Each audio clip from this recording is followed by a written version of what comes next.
Good afternoon and welcome to this meeting of Overview and Scrutiny Management Board.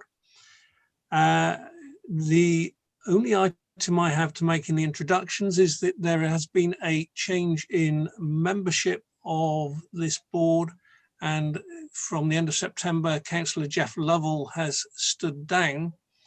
All the other membership remains the same.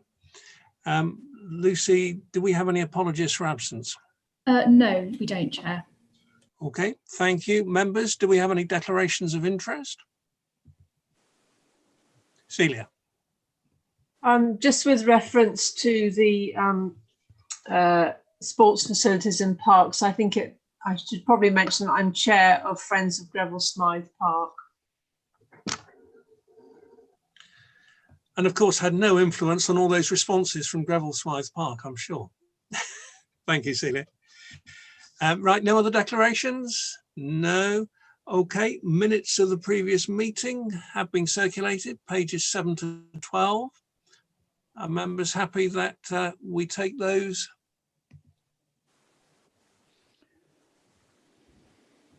Yeah, anybody against?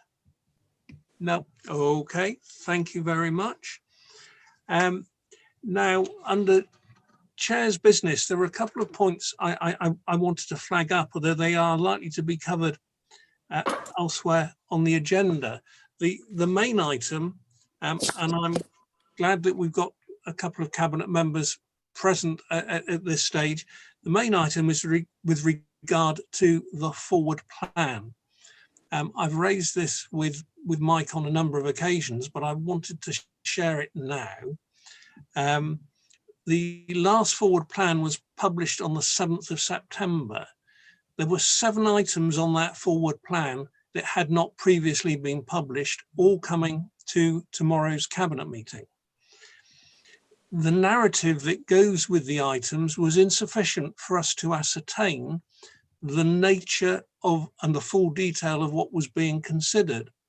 So in determining what we thought was appropriate for this agenda today, we had to guess at the significance of the issues and determine whether they should be brought into this agenda.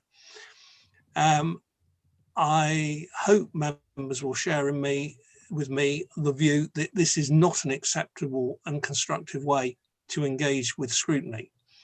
We simply are not able to do a proper review of any item when we do not have sufficient notice that it's being raised. So I flag that up now, and we'll discuss it further under the forward plan item and under our work programme. I also wanted to share with members that this morning I attended as observer a shareholder group advisory meeting where discussions were taking place about governance of the City Leap project. I expressed enormous disappointment that there was no mention of scrutiny anywhere in the document, was told that that was because it was taken as given that scrutiny had a vital role to play. And I did make the point that I felt it was unclear how there would be an opportunity for scrutiny to play any part in decisions that were having to be made quickly and in an agile way. So again, I'm sharing that with members, and something that I will suggest that we need to urgently request be included within our business plan, or our forward plan. I move on now to item 6, public forum. We have questions and a statement from a Mr. McEwen, who is not attending. But that is questions regarding secondary school provision. And I understand, Claire, that this is going to be part of the People Scrutiny Commission work programme, and therefore we can refer Mr. McEwen to your meeting where the issue will be discussed further. Absolutely, Chair. Just so that people are clear about this, I'm I'm quite astonished that this school hasn't been even started yet, because Oasis were given the go-ahead to apply to the Department for Education to build this school prior to 2016. In fact, when I was Cabinet Member for Education, they came to me saying, this is what we're doing. It was a decision made by the Learning City Partnership. And so I am surprised that this school hasn't even been started. So I just want to assure everybody on Scrutiny today that this will indeed be coming to our work programme in People Scrutiny. I don't understand why you can have a school like Cathedral who can manage to buy their land and, you know, really get cracking under a similar times frame, and this one hasn't. And I've always been very aware that a primary school bubble is going to develop into a secondary school bubble. And my understanding was that, you know, prior to my departure in 2018, that everything was in hand. We're now in 2020 and we haven't had the urgency of the situation flagged up. So it will come as an urgent item to the next People Scrutiny meeting, and I'm very happy to talk to the gentleman who's brought this this question today, and just to assure everybody that we will be looking at it in detail. I hope that helps, Jeff. Thank you, Claire. So the second statement is from David Redgewell, and David is with us. So David, thank you. You have 3 minutes. Thank you, Chair. I'll be very brief but very quick. First of all, I just want to remind everybody the importance of the WECA economic recovery plan. I've now seen the West Midlands ones. They're very effective. They talk about transport, they talk about business development, they talk about regeneration. I'm still seeing 60 pages from our mayor. I've still not seen the combined one from Baines, South Gloucestershire and Bristol, and that needs to go to the government with consultation. I have very, very much been involved in the one Andy Streets has provided, and I think it's going to win a lot of money. So I am concerned. I put that point to everybody today. You need really to make sure that WECA plan is up to speed if we want extra government money. On social distancing, I'm quite concerned about some of the issues in Broadmead at the moment and around the Haymarket. Bus stops are back in operation in Penn Street and around the Haymarket area and the Horse Fair. But I've noticed an awful lot of people now not social distancing, waiting for buses, which is quite serious with this pandemic around. And I do think there needs to be some work by Bristol City Council and WECA around the bus infrastructure. I make the point also that Devon and Cornwall Peace and Crime Commission has brought in social distancing marshals under the police force, and it could be something that the unitary authorities plus Somerset look at, see whether we can bring those in Bristol, Bath and the surrounding areas, and possibly in the bigger towns in Somerset. I do think that needs a serious conversation as the pandemic gets deeper this winter, and we do need to make sure people are safe. And certainly again in the West Midlands, a lot of work has been done around that issue. On Temple Meads, again, I go back to the economic plan and to the transport plan. It's going to Cabinet tomorrow. It needs an awful lot of money for Temple Quarter and Temple Meads, mainly from the Treasury of the Department number 11. The station needs an awful lot of work to it, not just the roof and an eastern entrance. There's needs of new waiting rooms, refreshment services when they're brought back after the pandemic, shops, and the kind of facilities you expect in a modern mainline European terminal for a city region. And again, I urge that very much that is scrutinised, that we push Network Rail, the Treasury, to find the money for Temple Meads and the area around it. So the regeneration the city deserves of the city region and the 2 regional transport boards work together. It looks like at the moment Plymouth will have their station rebuilt before we do in Bristol. And it's one of the last big stations that Network Rail and their network has not yet regenerated. goes to Cabinet tomorrow. It really does need a push by both mayors, and I would urge very much so that we actually get this project, apart from the roof and East Entrance, I welcome, really fully on the agenda, including bus rail integration, including better infrastructure to the university, and obviously to new development land around the feeder canal and the cut. So there's a lot of work still to go on down there. It's a major regeneration project for the Southwest. I know you've got Cabinet for tomorrow on your agenda. I would have liked to have seen Temple Meads come up there. On the finding on the clean air zones, can I remind everybody that not every coach coming into our city. We have a £1.4 billion economy, 600,000 jobs we used to have in tourism, and we need to be careful of the coaches, and charging them to come into the city to park in the Bond Street coach bays is not a way of welcoming into the Southwest or welcome to Bristol. I think there's more conversations the mayor needs to have over the clean air zone with the coach operators. We raised this at the Transport Board and also with Stagecoach, which I know Jeff provides a lot of buses in your area, to make sure all their buses, like First Group, are Euro 6 by the time the new clean air zone's in. And I hope Kaidud and the Metro Mayor do meet with Stagecoach urgently, but I would ask you to look at the coaches operation. Thanks very much. Thank you, David. Now, the next item on our agenda. Jeff. Yeah. Jeff. Oh yes, Steve. Sorry. Yeah. Are we using the electronic hands? I thought I put mine up, but perhaps You had, and I got distracted. So nothing to do with technology and all to do with me. Apologies. Well, just not to be pedantic, but actually, I haven't read the public forum because it could just be my technology, but it's only just arrived. So normally we assure people that we've read the public forum. All I can assure people is that I will do after this meeting. But as things stand, I haven't actually read it, I'm afraid.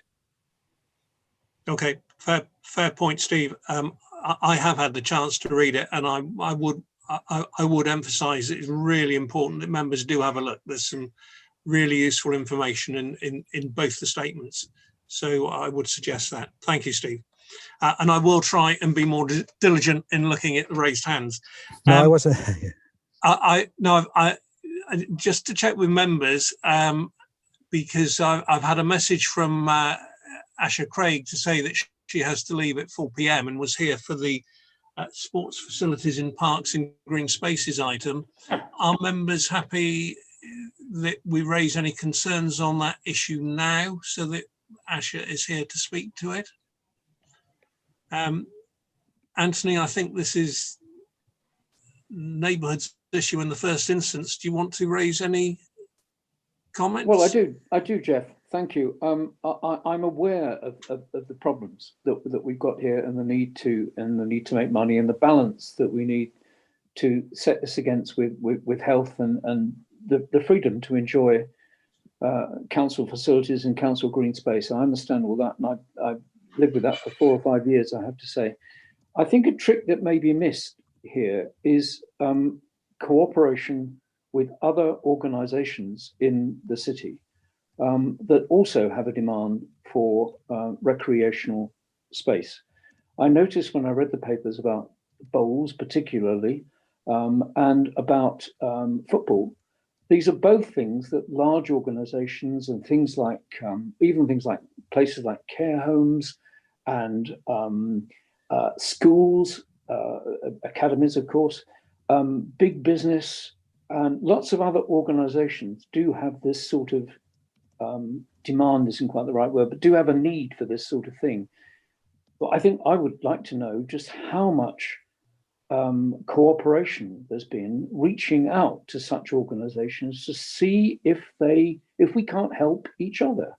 We might have the space, they might have some resource. I would suggest that the timings for use might be rather different. That might play quite well. And I just wondered, it seems to be something blatantly obvious that we really should be getting our teeth into. Thank you. Thanks, Anthony. So I have personally met with all of the bowls clubs in the city. I've had individual meetings with each club, and I've also had a round table meeting during the consultation. And in all of the discussions, we kind of are where we are at because of those discussions. We've obviously had other organisations come forward, and I've also put some of the other clubs in touch with those organisations, particularly those that are not necessarily that have been identified as going out to the wider market. So I would just say watch this space and see what happens. But unless you have information about a particular club that. Well, the reason I mention this is because many years ago, I was in a similar situation with rugby in Bristol when I was cabinet member. Yeah. And we were talking to the clubs that were in trouble, but what we only quite late down the process did was talk to other people that might be interested in using space and cooperating financially and in other ways. I understand that you've had those conversations with the Bowls Club, and I think you said that you tried to put them in touch with other people. Mm-hmm. I'm just asking if you've actually reached out in a very, very open way, not a restrictive way, open out to any organisation that might have a sports need or a recreational need, whatever you want to call it, and just see if there can't be just a meeting of minds here to see if there are any hands that can reach out to each other.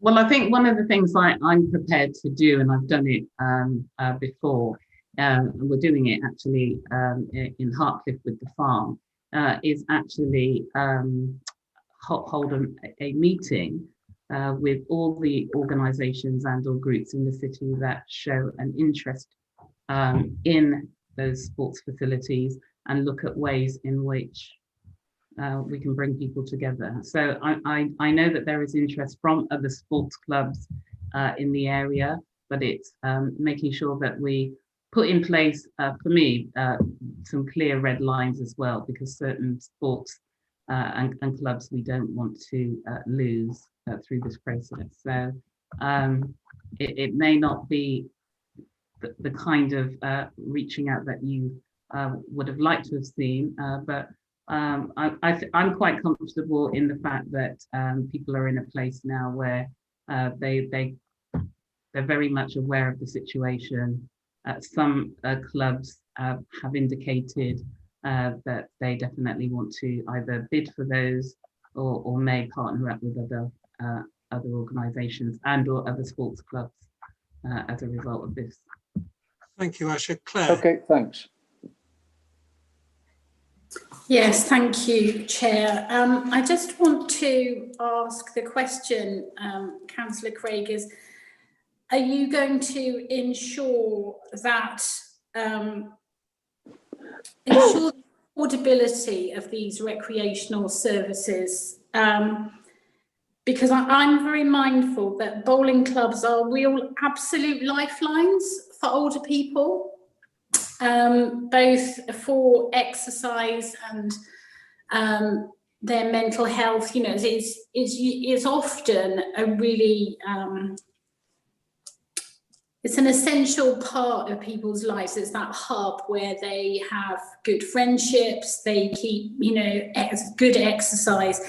And I am concerned that we are very clear that we're going to maintain affordability for these clubs, particularly for older people on low incomes. I'm sort of reminded of the issue that we had a while back with the miniature railway in Ashton Court, which was, you know, in essence trying to charge a lot more money to people that could ill afford it.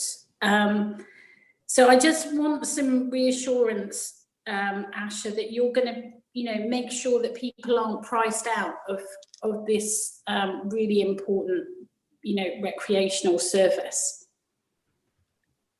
So again, one of the things that we can do is when we pull together the commissioning documents, we could clearly, like I said, there are going to be some red lines, and we could not, well, is it an insistence, but basically letting them know in the proposals that they put forward, they need to demonstrate how they are going to ensure that sports provision is still accessible to those who either are on lower income, etc. So, and we've seen that happen with Westport taking over some of the tennis clubs, for example. So even though their membership fee is quite affordable, they have still got a lot of initiatives, programs, holiday programs that they make available at very low cost or free.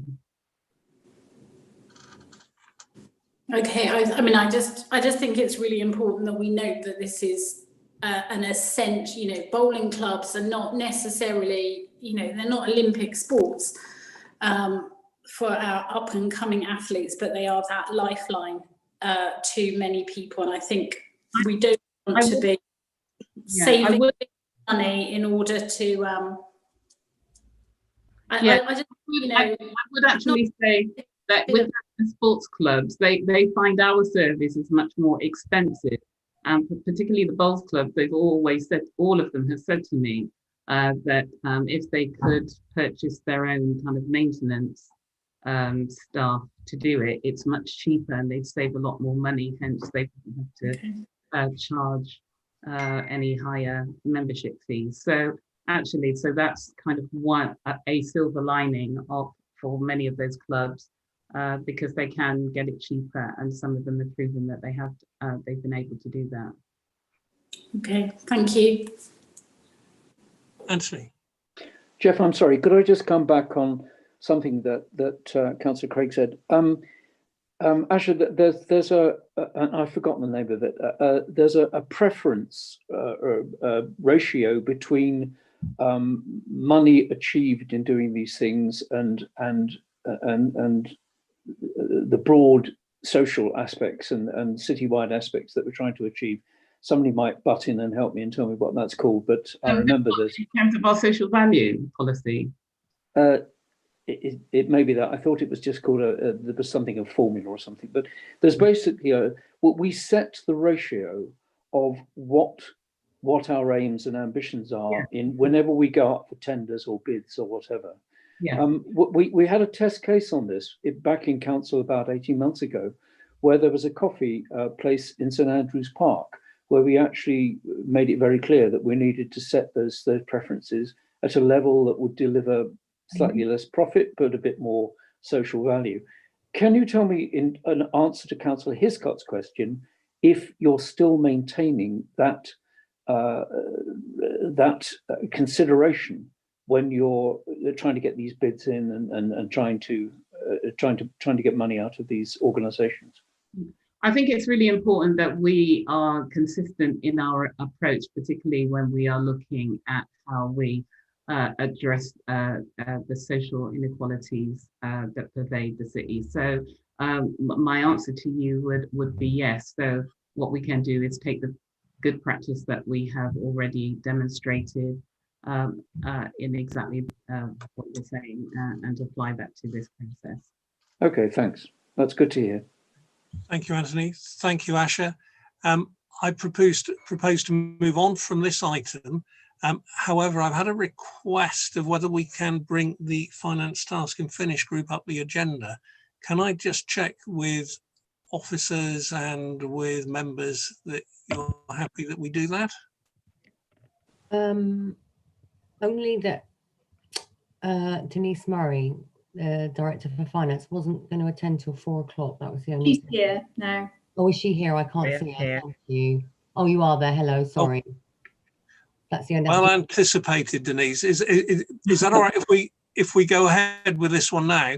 And just before we do, Helen Holland, thank you for joining us. And I think you have managed to avoid the limelight for today, but I'm sure we'll find another occasion when we can ask you some questions. Right. So is everyone... I was just going to comment on that point, on the the piece that was in the LGIU written by Clive Stevens about the cross-party budget scrutiny group, and the comments in there about adult social care, but I'll leave that for people to read for themselves. Thank you, Helen. Well, I was just going to introduce this by repeating a comment I passed to Mike regarding when I was commenting on the forward plan, and I was contrasting the problems we have with the forward plan with the quite remarkable engagement we've had with Denise's finance team over the medium-term financial plan. It has been the most remarkably positive engagement in some of the most difficult financial times that an authority could go through. And I think is an example of how engagement should work in an apolitical, positive way. I really do think this was it. So I think probably, Denise, if you'll excuse me, I'll hand over to Steve first, as it's his report, but it's very good to have you here, just in case we go off in the wrong direction, and you please do jump into to correct us if that's appropriate. Steve, over to you. Yeah, thank you, Jeff. Yeah, Denise, please, if I misspeak, please jump in.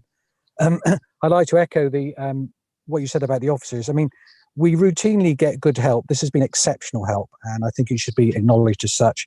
These are very complex matters that have been made clear to my brain. So therefore, if I understand it, you know, that is that's very good. So thanks very much to the officers who I've listed in the at the start of the report.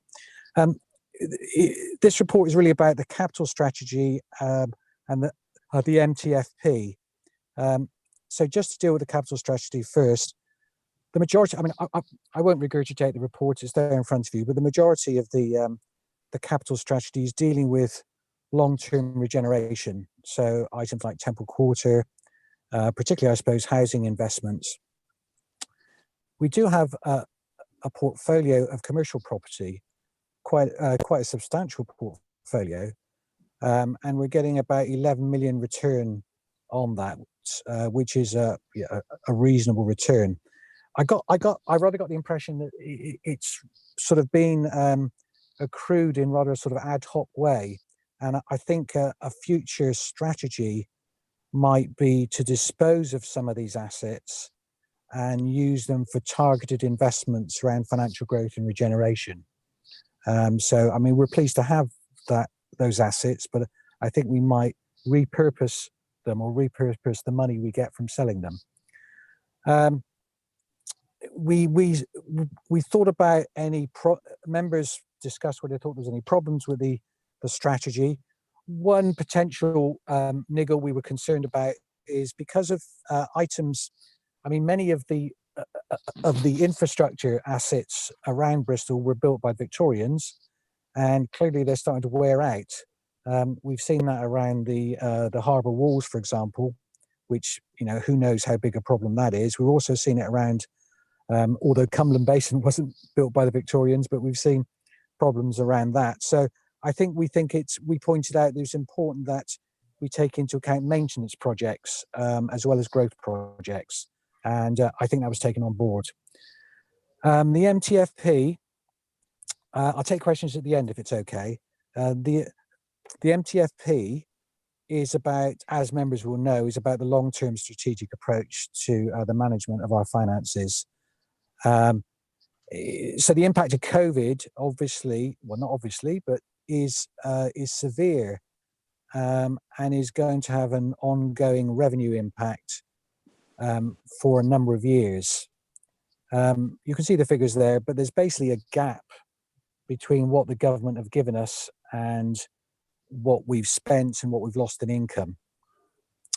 That gap will be bridged by a combination of reserves, spending of reserves. Of course, this is exactly the kind of occasion that we keep reserves for in our members' view, and planned savings, which are going to be about £20 million over 3 years.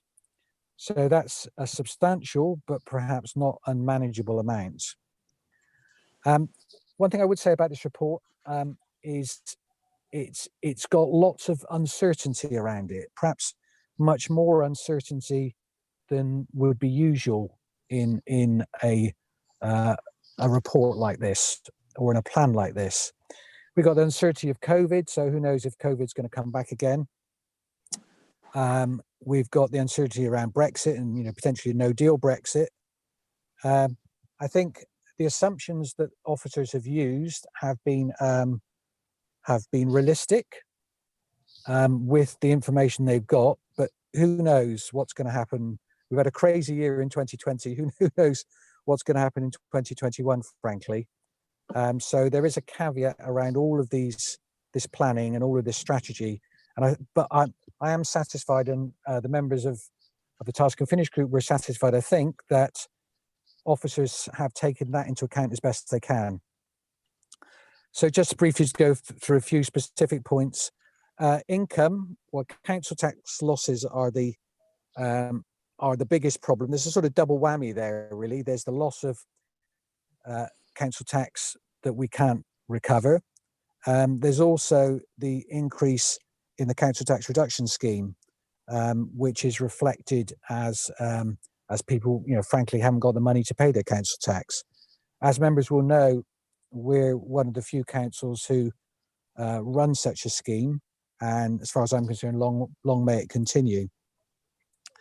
There's been an expected increase in unemployment, and of course that leads to an increase in universal credit.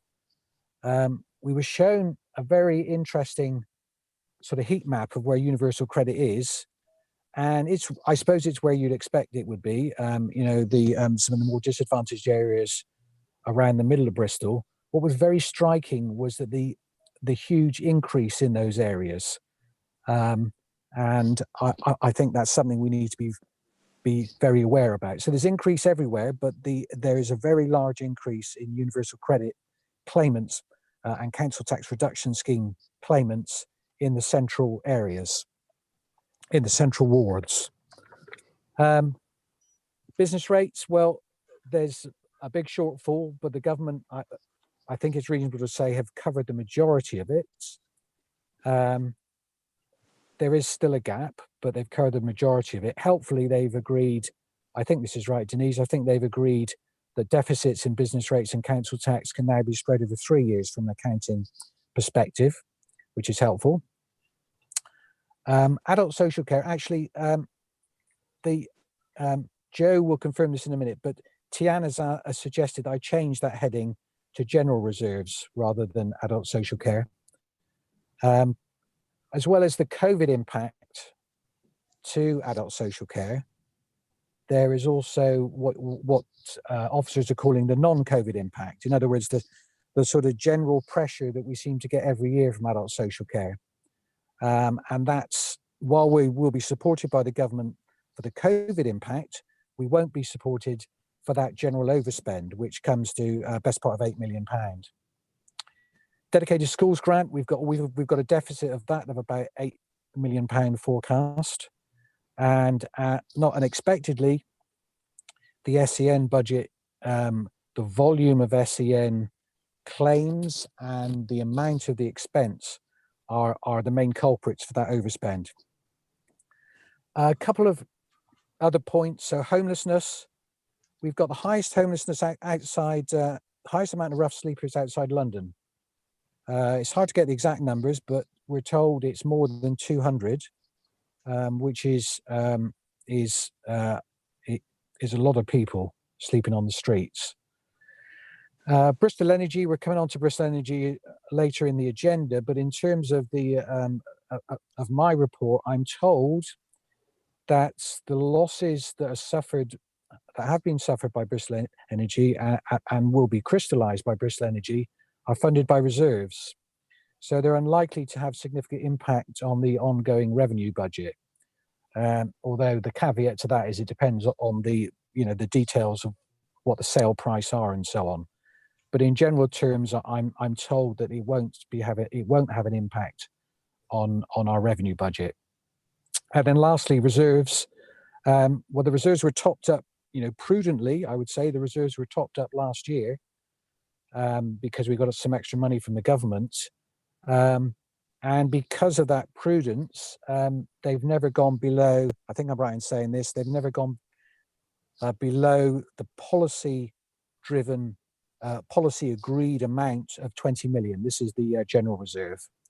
I'll stop there, Jeff, but if Denise wants to either correct anything I've said or to add anything, can she please do so? Otherwise, I'll between us, we'll take some questions. Thank you, Councillor Clark. I think you gave a reasonable overview there in terms of the key details. I think the key point that I tried to make is the level of uncertainty that there is, and I think you pointed out that it is unprecedented in terms of the scale of the uncertainty. So whilst we've got an indicative illustration that indicates the gap could be 20 million, the elements of government support are also uncertain. So I think the only element where we've got an indication is that we can spread the cost of council tax and business rates, the collection fund, over 3 years. The rest is basically a range of scenarios, but a number of which we have tested and benchmarked with other authorities, across both the region, core cities, etc. as well, and also with some government departments in terms of some of our assumptions.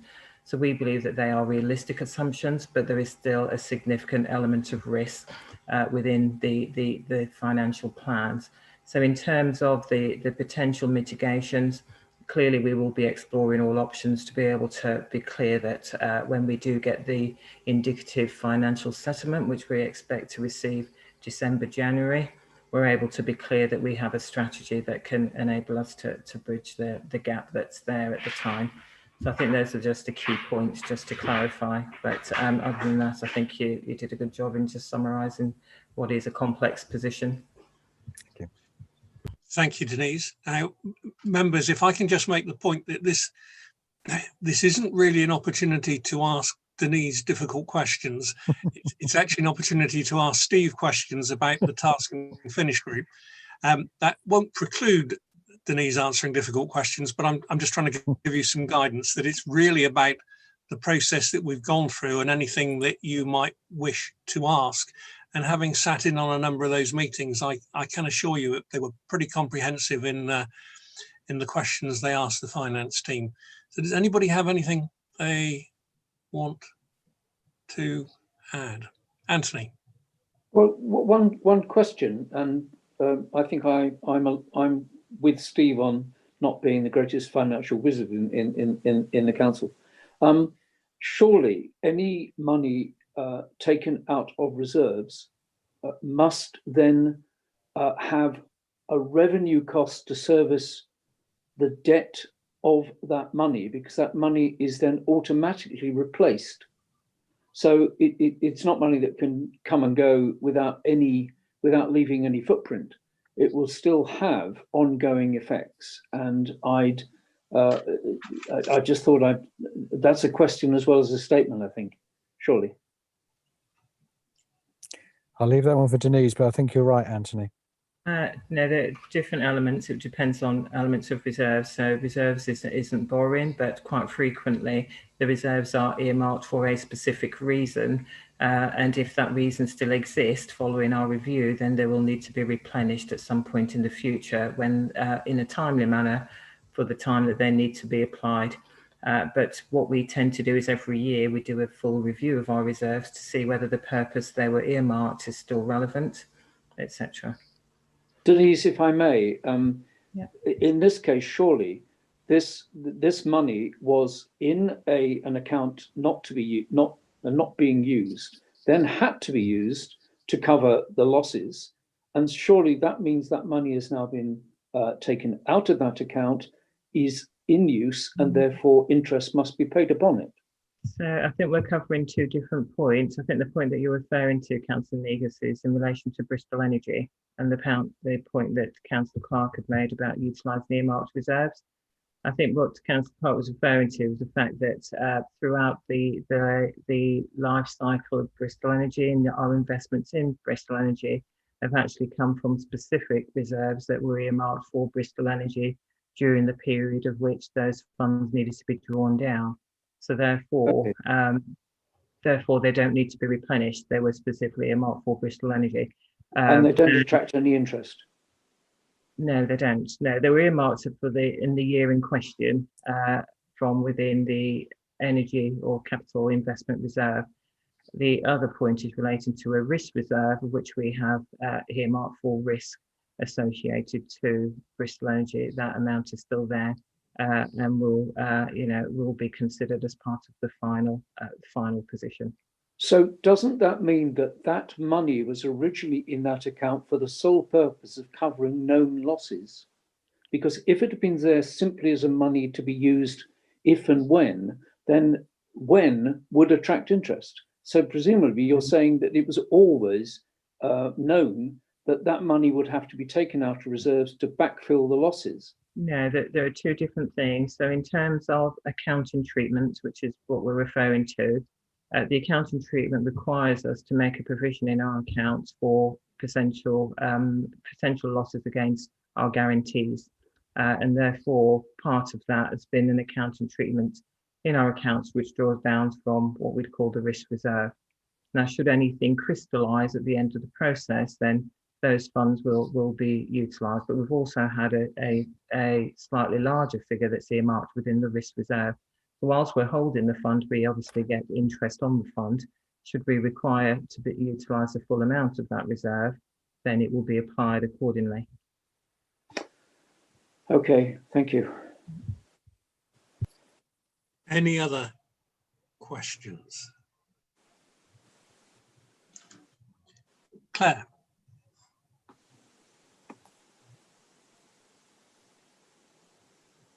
You're muted still.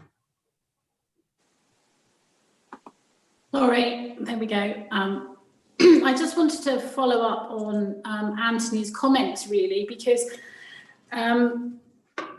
although the statement is saying that it's had no impact on the day-to-day running of the council, these huge losses mean that our reserves are depleted, and we're not even getting the interest on that money.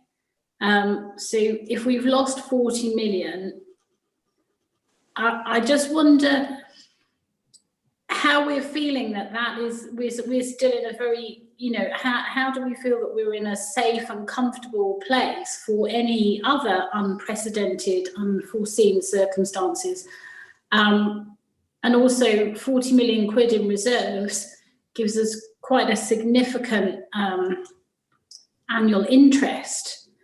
And I just wonder whether we're going to look at what we could have done with that money and now what we can't do with it. I'm probably not making myself clear, but I just feel that money lost is money lost, and it doesn't really matter what pot it's in. So I don't know whether Denise would like to comment on the current reserves. Yeah, not on the specifics of the investment. I think the key point that Councillor Clark was trying to make was about the impact going forward. So what impact is there likely to be on the medium-term financial plan and on the ongoing revenue accounts, which is what the MTFP is focusing on, and not the look back. Clearly in terms of going forward and the budget setting, there isn't any impact to be considered, so we don't have a reversion. If we'd capitalised all of our investment, then we'd have to pick up a revenue reversion. What we're indicating is that we don't need to, in this account and in the look forward. I think in terms of the sufficiency of our reserves, we look at that every year. And in the MTFP, you'll note that we have approximately 200 million in reserves that we tend to utilise for internal borrowing to reduce the amount of capital. So yes, we may have had more in reserve, but that's hindsight. It may have been utilised differently if it hadn't been utilised within those investments. But I think the adequacy of our reserves is very well covered in terms of the fact that our reserves currently stand at £200 million. And even as a result of having to partially mitigate COVID in year, we still have a 20 million policy compliant level of reserves. So there is no, immediate risk to our current in-year position and our plans going forward. There are reasonable assumptions made and areas to explore, but in hindsight, we could always have done things differently. Okay, thank you. Right. Okay. Thank you. Denise, would you please pass on thanks to particularly Michael and Tian for the phenomenal amount of work they've done in supporting the group. Members, are we happy to accept this report? Yes. Any to the contrary? So my final point on this is a question for you, Steve. Are you at Cabinet tomorrow? No, I'm not, I'm afraid, Jeff. Right. Question of how we present this. My feeling is that we should probably submit this statement because it's a detail of the areas that have been looked at by the task and finish group. Unless members feel strongly, I wouldn't necessarily speak to this statement other than to say that submitting it on behalf of the task and finish group by OSM as a record of the work that's done. Are members happy with that approach? Okay. I think, Jeff, that even if I had been at Cabinet, I wouldn't have. I'm not sure I could have answered any sensible or detailed questions about more information. So I think what you suggest works well, and I would applaud that. Okay, wonderful. Well, once again, thank you, and thank you also, Steve, to your task and finish group who've put in a lot of work on this. So very much appreciated. So we will now revert to item 7 on the agenda, I believe. I'm just checking, which is the Clean Air Zone update, and this was circulated as an additional item on Modern Gov. And I hope everybody's seen it. If you haven't seen it, it won't take you very long to read it now.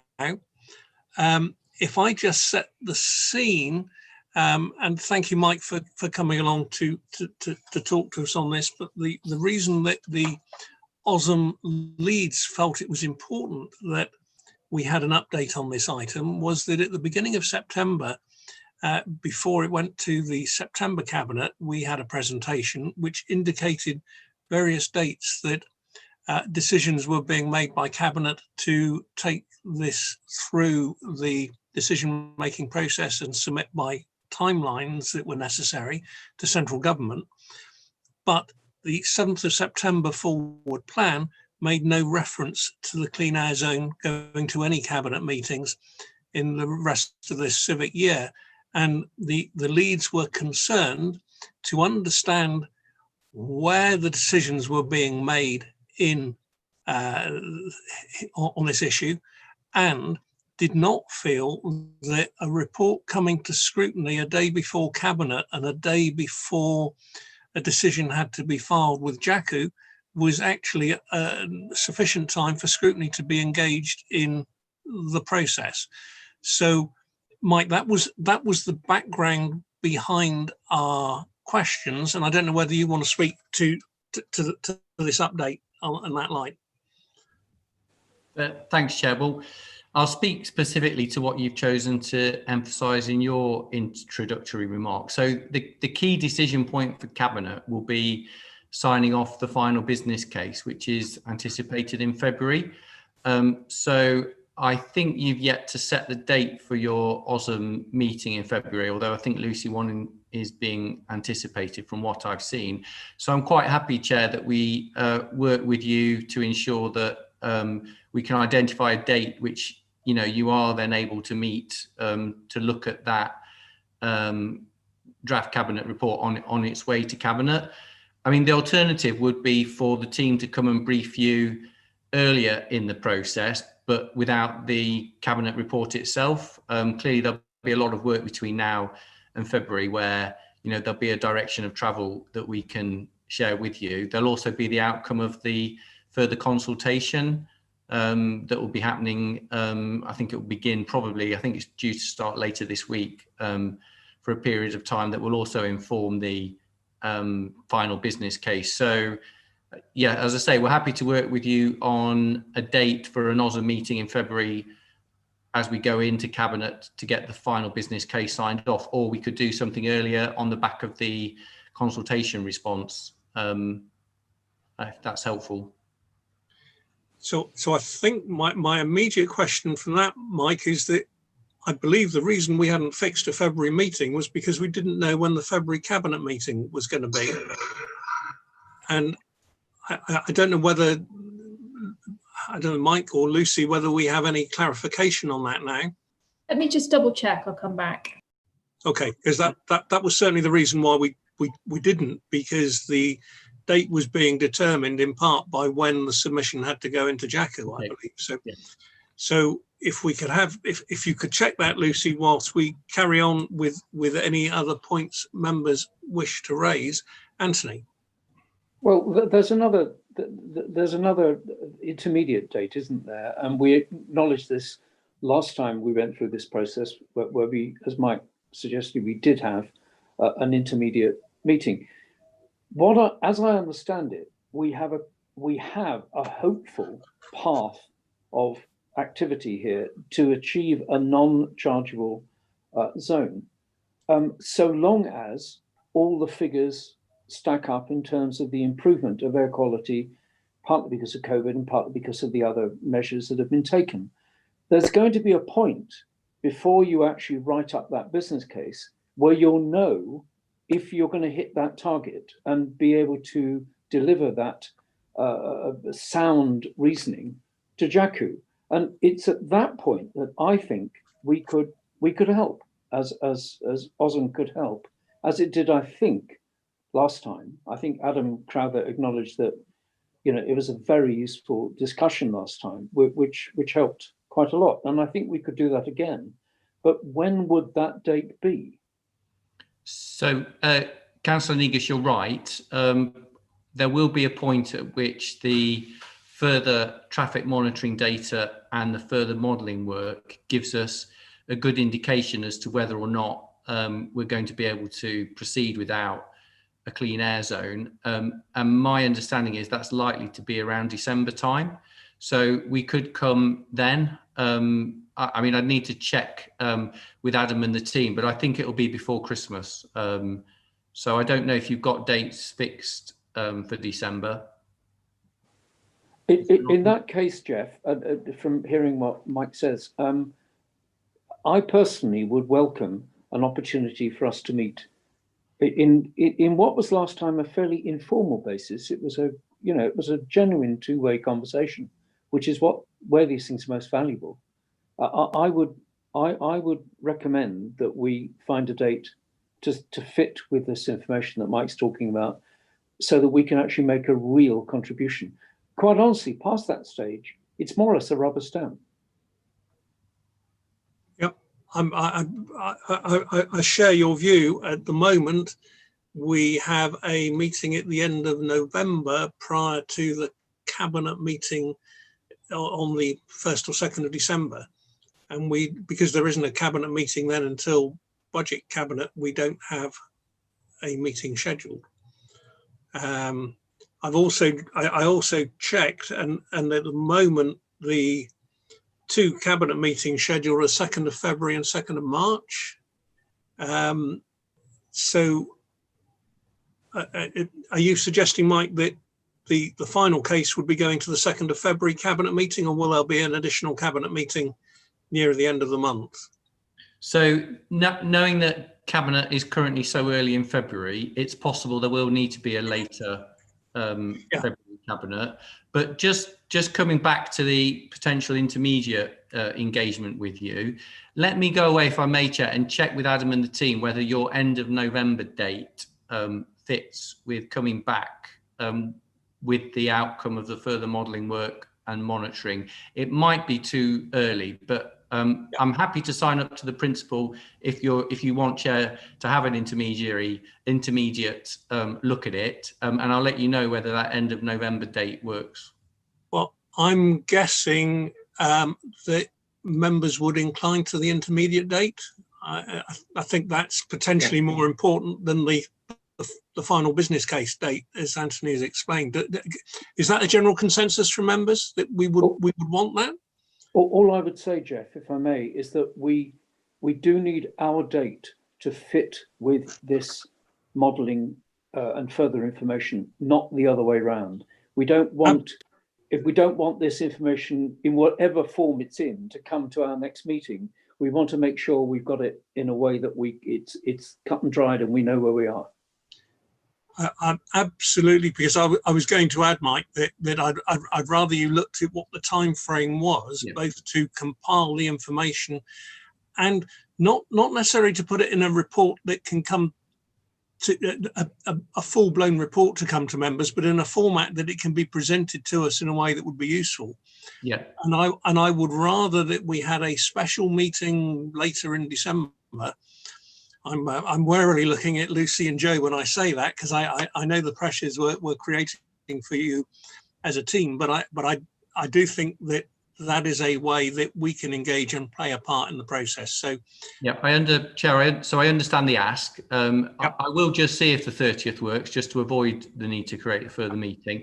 But if it doesn't, I'll let you know when it is likely to be. And the fact that it could be in a presentation format on the day for a discussion is helpful in terms of making the timing work. So I'll go away and work with the team and come back to you, Chair. I think the only thing we'd want to do something in a format that it was a public meeting, because I think this is sufficiently important that we would want to be engaging.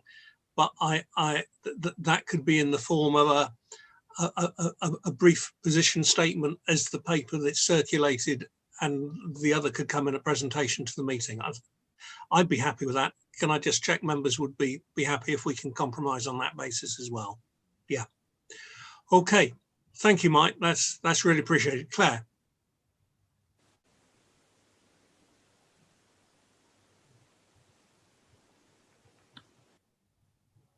Sorry, Jeff, I've just had to change computers, and it means that my unmute button is in a different place, and it's just too confusing for my small brain.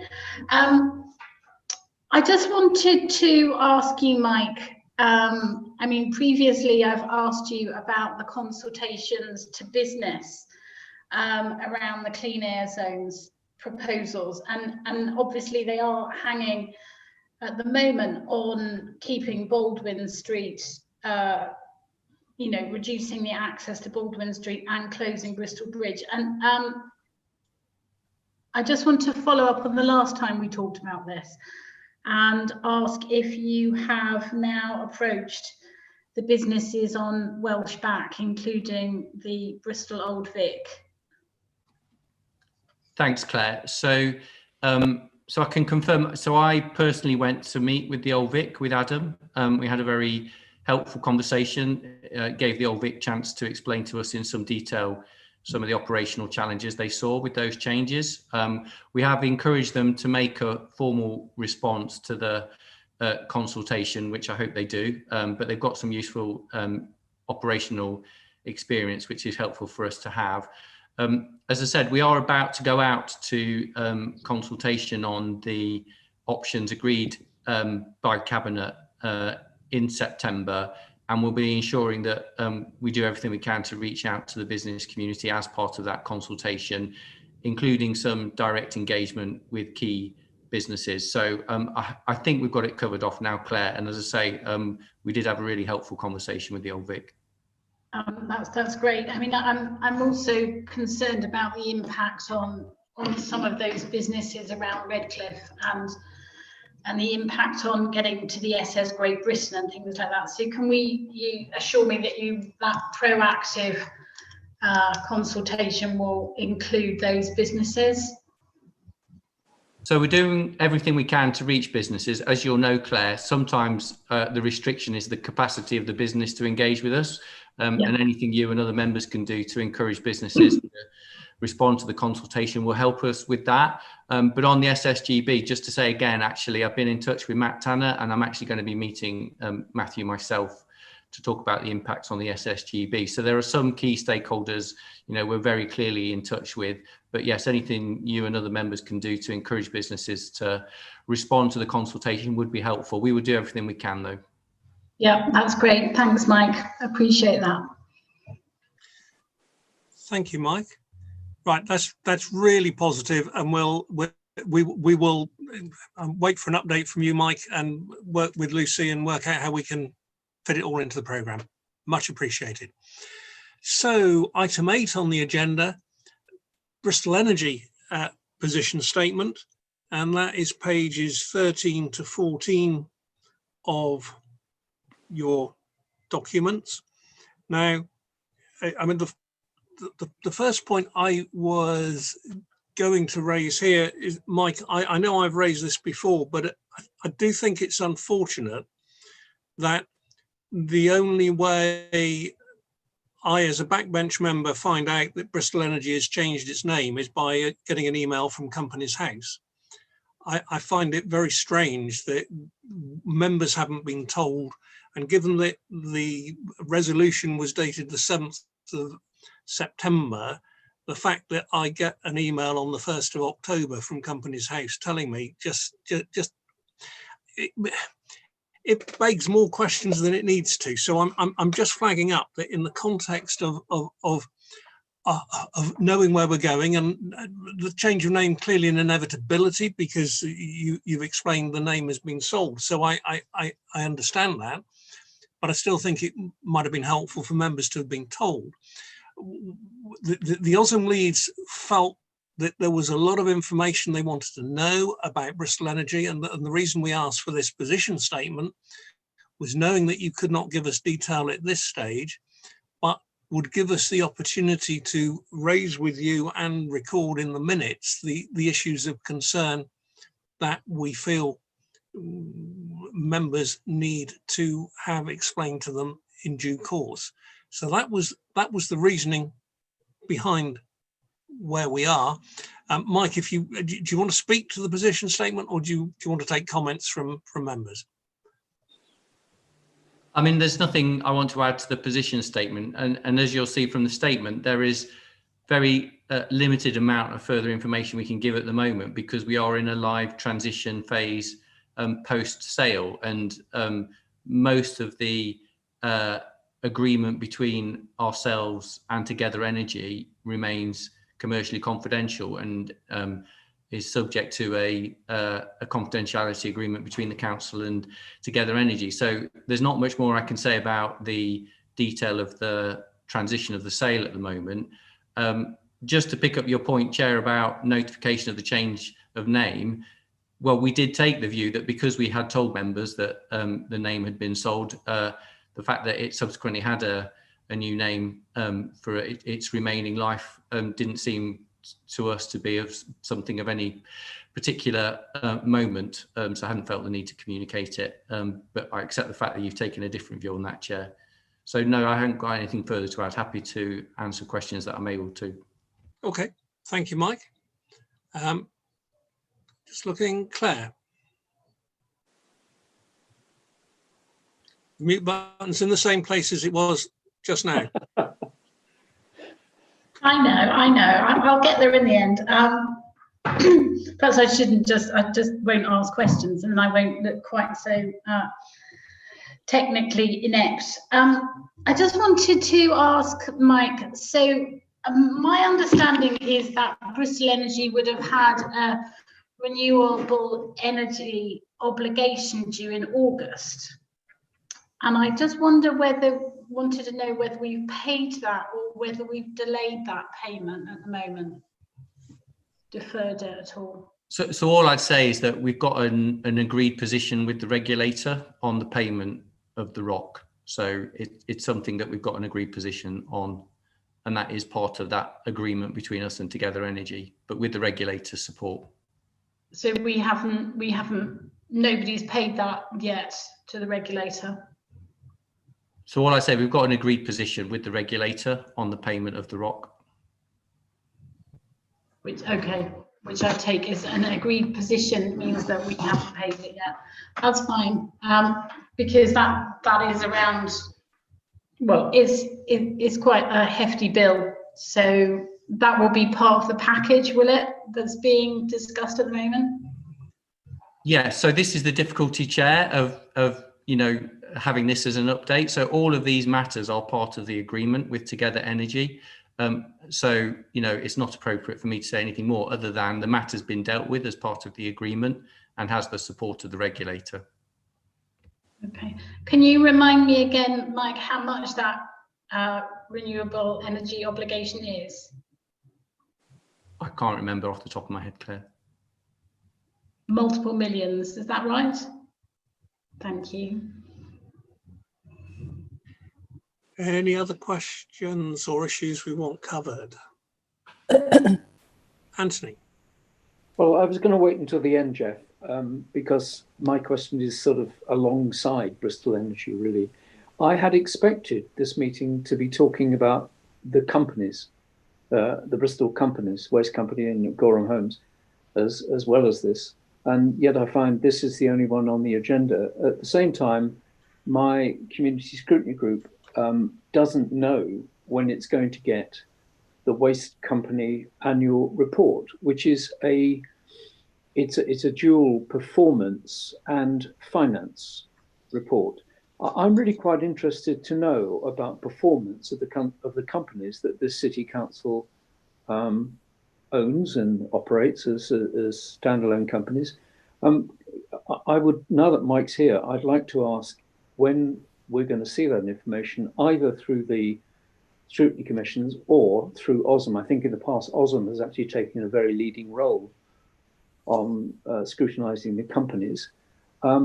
I would also, the reason that I think it's important that OSM does this is because although there was quite an overhaul of the governance just over a year ago, as I recall, I'm not very good on dates, but it's very clear that what's happened with BEC may actually be a part of the holding company decision-making governance overview sort of situation.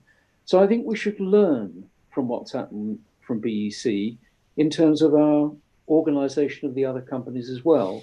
And now I've got you, Mike, I'd just like to ask when we're going to see that information and in what form and how meaningfully we can be involved in that process.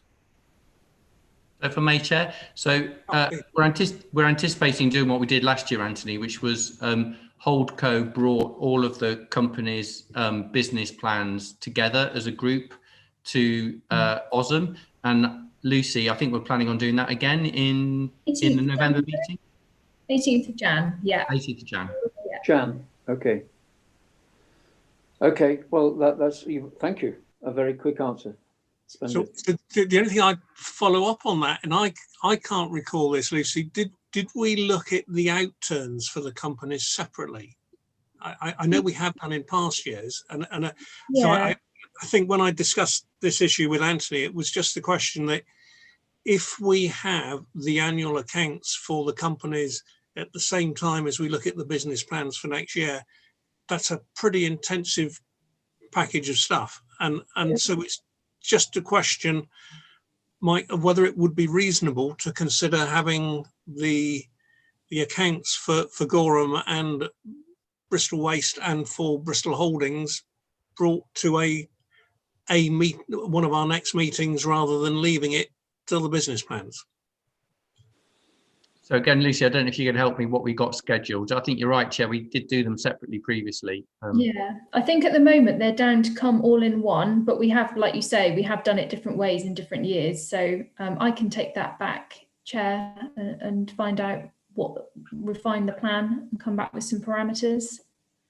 Yeah, I think we've all recognised that Bristol Holdings has been preoccupied with the Bristol Energy situation, and therefore have not been pushing this as a major issue. But I think it would be good if we could return to sort of business as normal in that sense for this on an ongoing basis.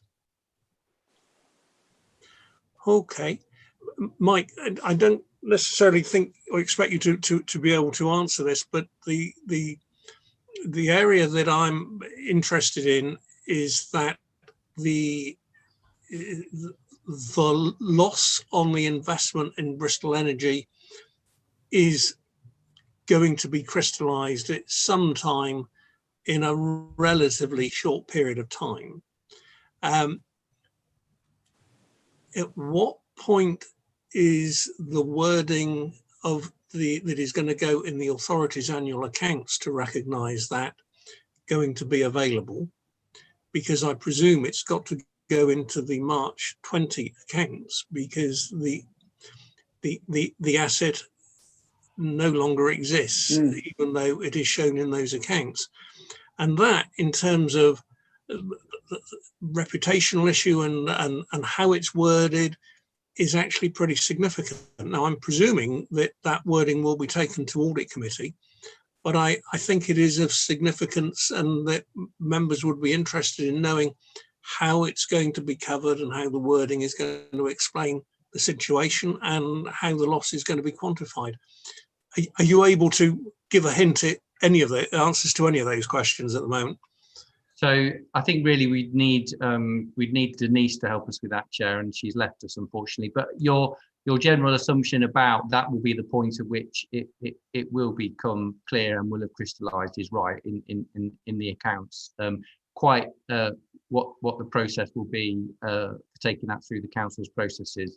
As I say, I'd rather wait until Denise can give you a definitive answer. I'm happy to take that away with Lucy if that's a question you want a written response from Denise on. I think if you could, and would I be right in thinking that the members, whilst not wanting all the technical accounting explanation for that, would be wishing to know the quantum and the extent, and this is in a way different to the worries about cash flow and reserves, because the cash is already gone, but it's just the actual understanding of what the sum involved is. So I think if we could have an explanation of that coming back to us, and that would be extremely helpful.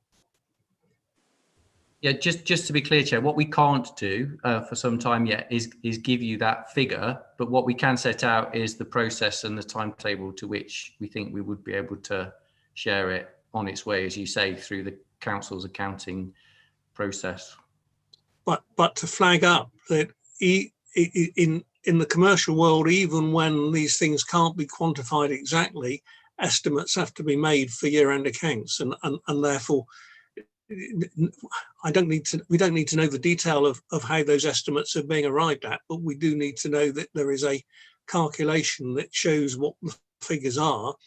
I know what I believe the loss to be, and if I can work that out from what I know, I would anticipate that the finance team would be able to work it out more accurately with the information that they hold. So it's just a question of how we can quantify that. Paula. Yes, Chair, and we've been open, and we said it in the press release at the time of the sale, that the final value to the council will be in line with the advice to Cabinet from Ernst & Young, and will be consistent with the decisions made at Cabinet in June. The issue is about when it's going to be appropriate to make that publicly available, given the commercial confidentiality that still surrounds the transition. So all I'm saying is that the numbers, we're not in a position to share the numbers, but what we can do is set out the process and the timetable by which we would be able to share them. I understand that, Mike, but I hope you can at least understand the frustration amongst members, and that those of us who read the second Ernst & Young report know what that quantifies the size of the loss to be. And yet the members of the public who are reading this document have no idea what the size of that loss is, because they don't know what the Ernst & Young report said. So that presents a pretty fundamental issue. And I think Scrutiny would have the view that council taxpayers have a right to know the full extent of the loss in the investment, and they're not being able to find that information out, even though all of us who have seen the report know the answer. So I'm flagging up with you something that I feel is at the moment very unsatisfactory, and I would urge that is remedied as quickly as possible. But I do realise there's commercial sensitivity in this as well, and I certainly wouldn't want to breach that. Paula, you've been trying to attract my attention. I did, yes. Can I go back to the clean air update, if that's possible? It's just a question. Can we, not at this point. I will take you later. Well, I did put the question in the chat as well, so perhaps maybe somebody could answer it that way. I think that would be easier, but I don't want to complicate agenda taking by changing the subject midway through. Joe. Well, that's why I had my hand up. Yeah, the blue hand doesn't seem to be working, does it? It's a bit of an issue. Oh, it's working. They've both come up now, but Paula's wasn't up before, so I'm not sure. I'm not sure what's going on. Well, we are going to need to. Well, my hand was up actually, yes, but I know your hand was up, Paula. I've seen that for quite a while, and I do think that we need to look at how that's working, because it's not very good when, you know, I mean, it's not a particularly big meeting today, so I dare say if someone's jumping up and down, waving their hands wildly, they'll get seen. But it actually, you know, either we use the blue hand or we don't, and it needs to work. Sorry, just to make one point of sort of concern about this discussion around how we flag up the losses of the energy company. I'm somewhat concerned that if we think of this in a sort of purely kind of corporate commercial sort of, you know, thing, we're going to miss out on some of the benefits that we did have from being involved in an energy company. And I'm talking specifically about energy rather than other types of enterprise, in terms of the sort of things that may have been achieved around fuel poverty. Now, I'm not doubting for a moment that there is a net loss, but when we start sort of demanding to see final figures or even an estimate of figures, we do need to bear in mind, because if we're talking about the council's reputation here, I do feel it's not fair on people who work for the council that none of the benefits are taken into account, and there were benefits, and I just think it is really important that whatever happens, those are taken into account.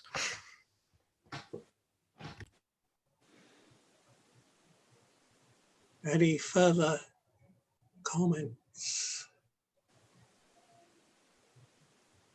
No. Okay, right. In that case, again, thank you for your contribution on that, Mike. That's much appreciated. We'll move on to item 10, which is the Cabinet meeting for the 6th of October, tomorrow. And this is an opportunity for the scrutiny chairs to raise any topics that they consider on the Cabinet agenda that require attention. And we identified 4 items, one of which we've already dealt with, that might be relevant. And that was the revision to the local development scheme and application of adopted local plan policy, children in care sufficiency strategy, and procurement of data delivery partner. Now, so if we deal with the local development scheme, Paula, do you have anything you want to add to this item? Well, I think it's sort of worth explaining to others what I sort of interpret it to be. I mean, obviously, the whole issue of planning and local plans and the wider plan for the WECA area, it's all quite a lot of influx at the moment. And this really, I think, a good analogy of understanding what we have in front of us that's coming to Cabinet tomorrow is, if you imagine a situation where you have a program, piece of software that's not quite up to date. So what often people do is they put a patch on it until you have a complete, you know, a new program is rewritten. And I think that's what this is essentially. It's trying to catch any of the problems that might be there because our local plan is very out of date. I think it's, you know, it's a statement or a prospectus, which is, you know, trying to cover all of the issues until a new local plan is written. Obviously, the risk is there, and it's identified in the report itself by saying that, you know, if industry doesn't pay any attention to our statements, that is going to be a problem. And the tools that we seem to have are making sure that our communications and our legal team are up to speed and trying to enforce things. But certainly, from reading all the statements, it seems to be making a good effort to do a job that's needed in a set of very confusing circumstances. I didn't really see that I had any problems with it, apart from the ones that the report itself recognises. Okay, thank you, Paula. Nicola, as we've got you with us, even though we haven't got any challenging issues, is there anything you want to add?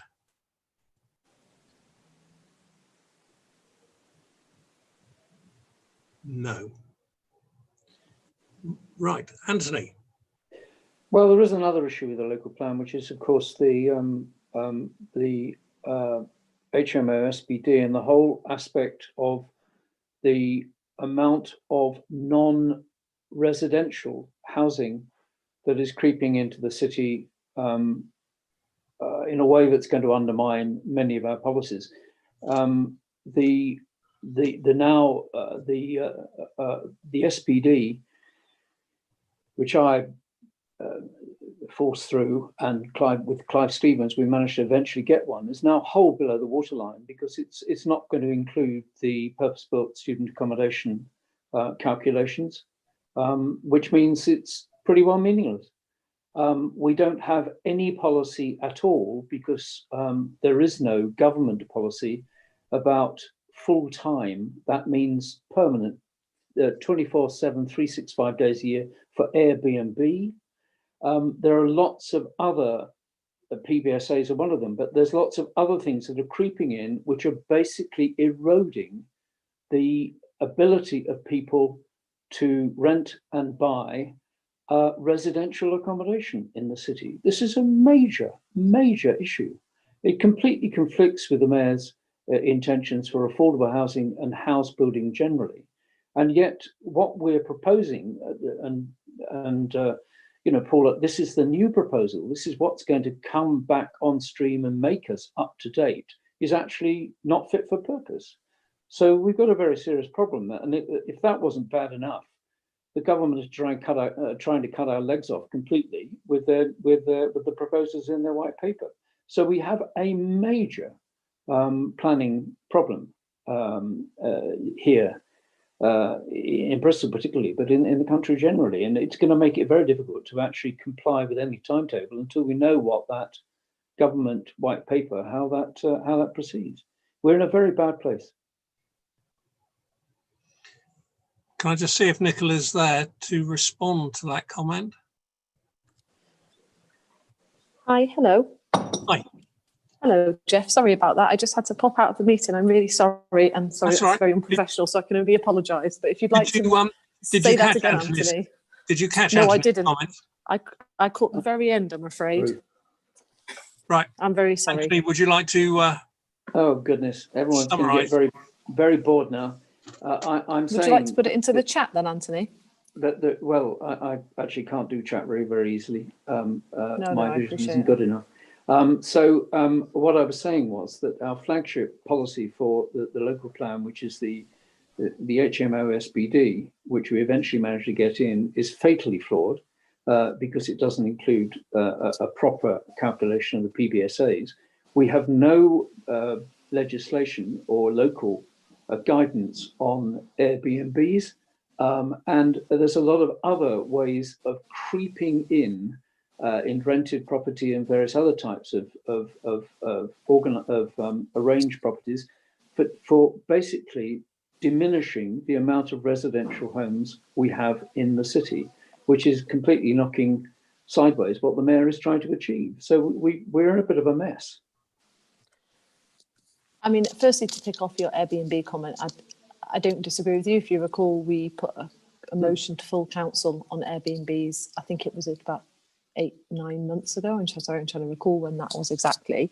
And I think you're also aware of the fact that the 90-day policy that is applicable currently only in London is the sort of model that we'd love to see in Bristol. And it's something that I think it was a local plan working group that we were recently in, is something that I've asked officers to go away and look again at what policy, you know, what can we do beyond lobbying the government, who obviously, frankly, have got a million and one things on their plate right now, around releasing that power beyond London itself. In terms of your HMO policy, I'd just like to kind of return to you, just to remind you, I guess, Anthony, that the HMO policy is not just about students. And there are whole areas of the city which have got high concentrations of HMOs, granted not as high as Clifton Down and Cottonwood, but they do not also have high levels of student population. And that was one of the kind of sort of base principles of that piece of work when we kicked off with it, is that this is not about stopping students coming to certain communities. This is about making sure that we've got a mixed and balanced community, and making sure that the kind of less positive, or I guess negative, consequences of high concentrations of HMOs are better managed and prevented. And so we just have to be very careful with that relationship that you automatically link purpose-built student accommodation with the HMOs, because that is not the purpose and never has been the purpose of that SPD. The SPD is about all HMO accommodation and not just about students. And so I just, you know, it does make me nervous when you talk about it as if it's just about a mechanism or a tool to stop student growth in certain areas, because that is not what that document ever was intended to be. I'm sorry, Nicola, you will know as well as I do, that's exactly what it is, because it came in on the back of the deal which was cut with the universities about where we could actually dispose student growth areas and where we could build PBSAs in Bristol. Out of that, after many months of lobbying and pushing you, very, very quickly an agreement was made to have the SPD on HMOs. So it is a direct consequence of a larger policy that the City Council has. Now, I accept there's a great deal of difference between student HMOs and non-student HMOs in terms of how we actually structure our local plans, but it would be perfectly possible. And in fact, I was at a group meeting, a meeting of a working group where we were told the PSAs would be included. And then we were not told that they would not. We actually had to find out that they would not be included. So there's some double think going on here. No, I mean, there is absolutely, like, just to be absolutely clear, I think the SPD that was looking into HMOs, and you can see, everyone can have a look at this if you have a look at the documentation around the effect of sandwiching and the impacts of high concentrations of HMOs in relatively small areas. You know, we look at what the consequences of those HMOs are around issues around refuse, noise, antisocial behaviour, and we look at kind of the impacts on the public realm and street scene. And then actually, if you look at the impacts of purpose-built student accommodation, if they are actually planned and they are consented in a way that scheme is acceptable, is those issues that you get from a concentration of HMOs is not applicable to PBSA. What is the only correlation in theory between PBSA and HMOs is the fact that they're both occupied in your area, primarily by students. And that's where the line is for me, that this is about improving people's public realm, mix and balance of communities, and managing things like, for instance, you know, domestic things like refuse as an example.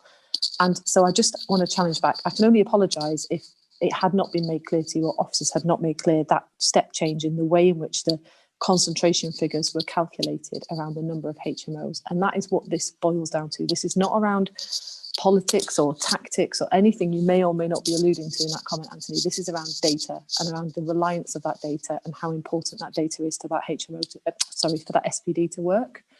So the only other thing I would say is that I just don't want to conflate two issues here. So the SPD is one piece of work. Obviously, the local plan review has been looking into the kind of thresholds when we were managing the incoming student growth back in 2018. Now, I appreciate the fact that with the mayoral SDS, the local plan has obviously been halted, as I know you're aware, and while we progress with the SDS this year and next year. But it does not change the fact that we were working to those thresholds on a cross-city basis to try and maximise the mix and balance of future communities. And so I just don't want to confuse these two issues. There was no struck deal with the university. You know, the tone of what you were saying then, I think, is slightly disingenuous. There are two completely different things in play. And in fact, when we talked to the university, one of the things that I know you're aware of is this agreement around no net increase in student HMOs. We don't want students in private family housing. We want students to be living in purpose-built student accommodation that better suits their needs and suits the community's needs. And so actually, I won't ever apologise for trying to find places in the city for purpose-built student accommodation, because actually what that does is that prevents more students living in HMOs. And so I don't think we really disagree, to be honest, Anthony. I think it's just, I just don't want to confuse the issue about an SPD that looks into HMOs and the wider, more strategic piece around managing student growth in future. Well, I won't take up any more time in this meeting. Thank you, Anthony. Joe, can I just check, is that your hand raised again, or is it not taken down from last time? Sorry, no, it is. It's not taken down.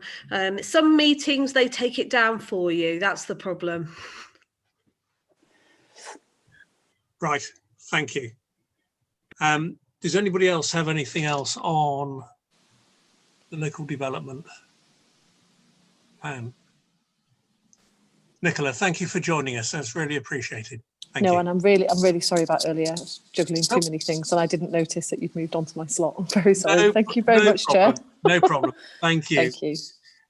The other item we picked up was children in care sufficiency strategy. Brenda? Sorry, finding the mute button again, unmute again. Yeah, I went away after our last meeting and tried to find out a bit about this, and actually now I have done. I understand where it's coming from. It's a legal requirement that we've got to publish this every 3 years, and we have had it previously at Corporate Parenting Panel, but that was several years ago. So this is the update, and it's just proving and publicly publishing as well that we have sufficient places to live in the way of foster homes, children's homes, and 16+ provision for children in care and care leavers. So it's mandated by government, and I think it wasn't realised that we weren't aware of it when it was published initially. But it is something that's happened before, and we do have to do it. So I'm now a lot more comfortable now. I know what it's about. Okay, fine. Thank you, Claire.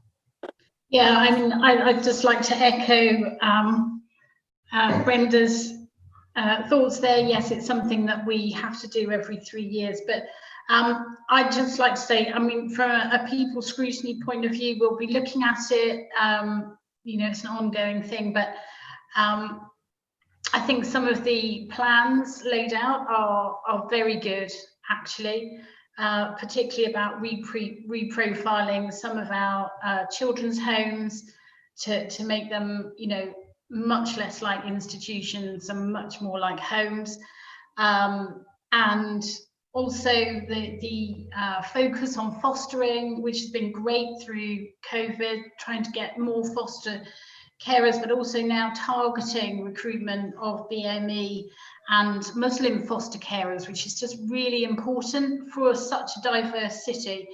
And I just also, you know, as chair of people scrutiny, I'm going to be very much focusing on the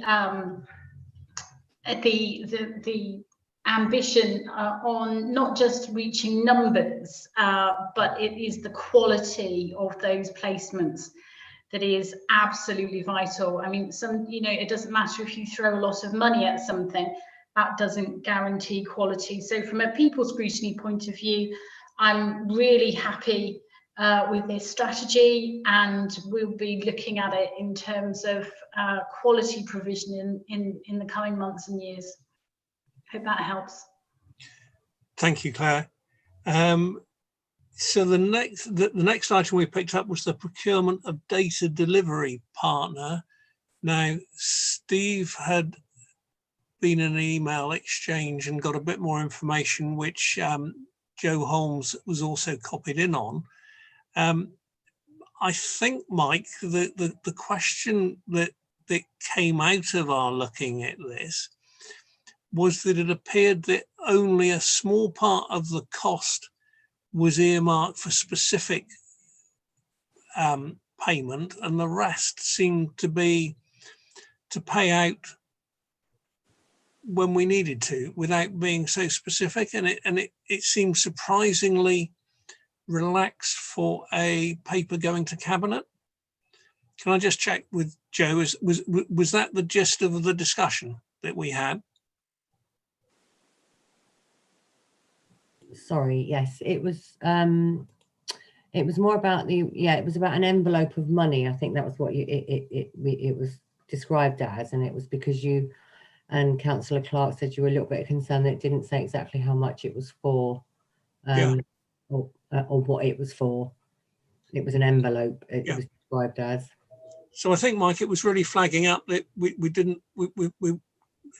wouldn't expect to have a detailed knowledge of what it's being spent on, but we found it surprising that it was an envelope rather than a more specific procurement. So could we simply pass that comment back to you for you or others to consider?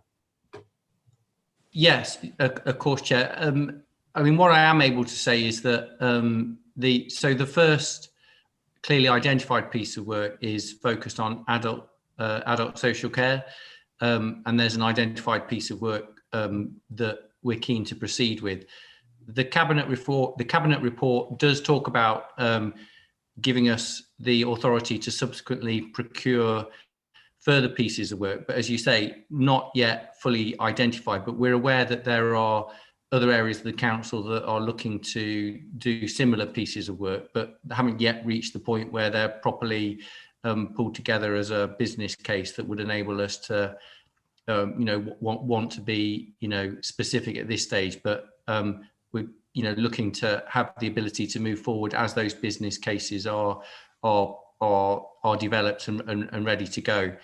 I'm not in a position to tell you any more than that. So no, I wouldn't expect it. I think the concern was that it appeared to be approving an envelope for spend, and wasn't clear whether specific proposals would come back for key decisions or whether they were covered by this decision, which would allow that money to be spent in the future. And that I couldn't fully understand from the wording. So I think, Chair, on that, it will depend on the size of the subsequent business cases that come forward. So some would reach the cabinet threshold and potentially, or they might not. But this is to give us the authority for that. So for the procurement, the individual pieces of work would then be subject to the same approval requirements. So not necessarily coming back to cabinet if they weren't of that scale. But I'll take it away and ask Simon through Lucy to let you know any more that we can. So being really pedantic, I think it becomes interesting if a paper is referring to a series of items of work, but are going to be put together separately so they don't become key decisions. But perhaps we can take that one offline and discuss in due course, because that wasn't really the point of this. It was purely the envelope seemed a little vague for a cabinet paper. So, okay, thank you. I'll just check with members whether has anything come to your attention in looking at the rest of the cabinet papers on anything you wish to raise at today's meeting. Anthony. Well, one minor thing is that the one on the Temple Quarter is seeking approval for the setting up of a working group to monitor what goes on. I mean, of all the working groups we have ever had in this council, most of them have been ignored, but I've never known anyone be formally set up at a cabinet meeting. So that I thought that was a bit of a departure, unless I've forgotten my background. But that was a bit new. It's just an observation. I was just slightly amused. Okay. Well, can I say something about that? Yeah, please, Paul. This goes back to way back in sort of January, February time, when we discussed this cross-party group, sort of member-led scrutiny of the proposals that would be going forward in Temple Island and Temple Quarter. And I really welcome it. And obviously it says that there will be a meeting, the first meeting will be convened before the end of this year. And I've had some conversations with Nicola, and I think, I find it very reassuring, and I think it's really important that members are able to get in on the ground and understand and have conversations with the architects and an understanding of what the proposals down in that area should be, so that we are designing the city with our voices being heard. So yeah, I think it is good that it's going into Cabinet. I think it just gives it validity, and I think it's a reassuring thing that it's going to happen. Thank you, Paula. So the only question I have before I finish this item is whether members feel we want to make any comments on any of the items that are on the Cabinet agenda other than the medium-term financial plan, which we've already got our comments on.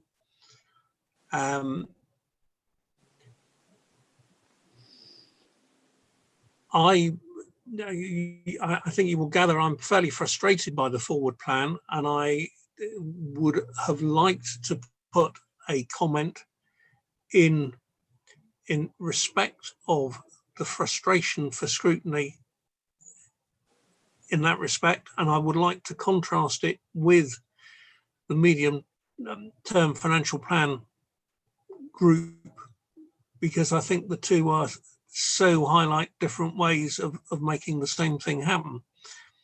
Would members be happy if I do put something in along those lines? Yes. Anybody against me doing that? No. Is there anything else that we've discussed from the Cabinet agenda that members feel we should be specifically referring to? Jeff, do you not feel, in view of what you said earlier, that you ought to be saying something about the Bristol Energy Company arrangements, even though they may not be capable of being answered?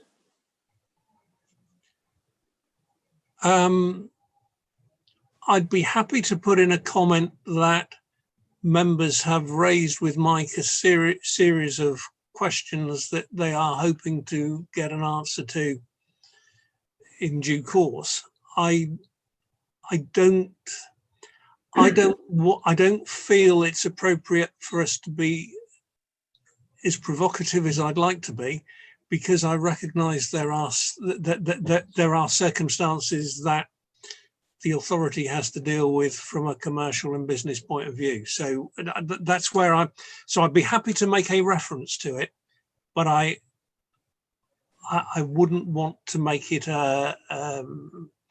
I wouldn't want it to be done in a way that could appear to be confrontational, because I don't think that would help the situation. No, I'm happy with that. But I will.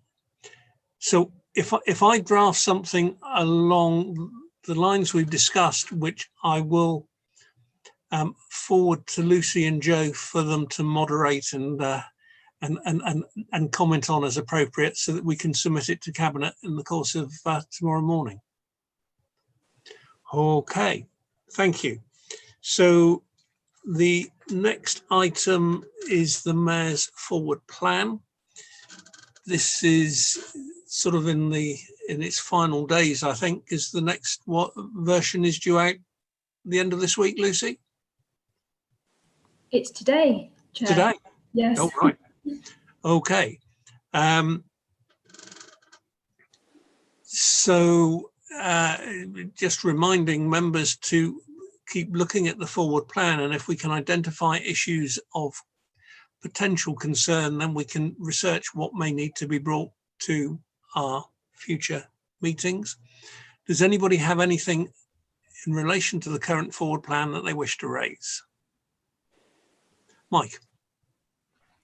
Thanks, Chair. I just wanted to respond to your earlier comments about your ability to identify the nature of items from the titles in the forward plan.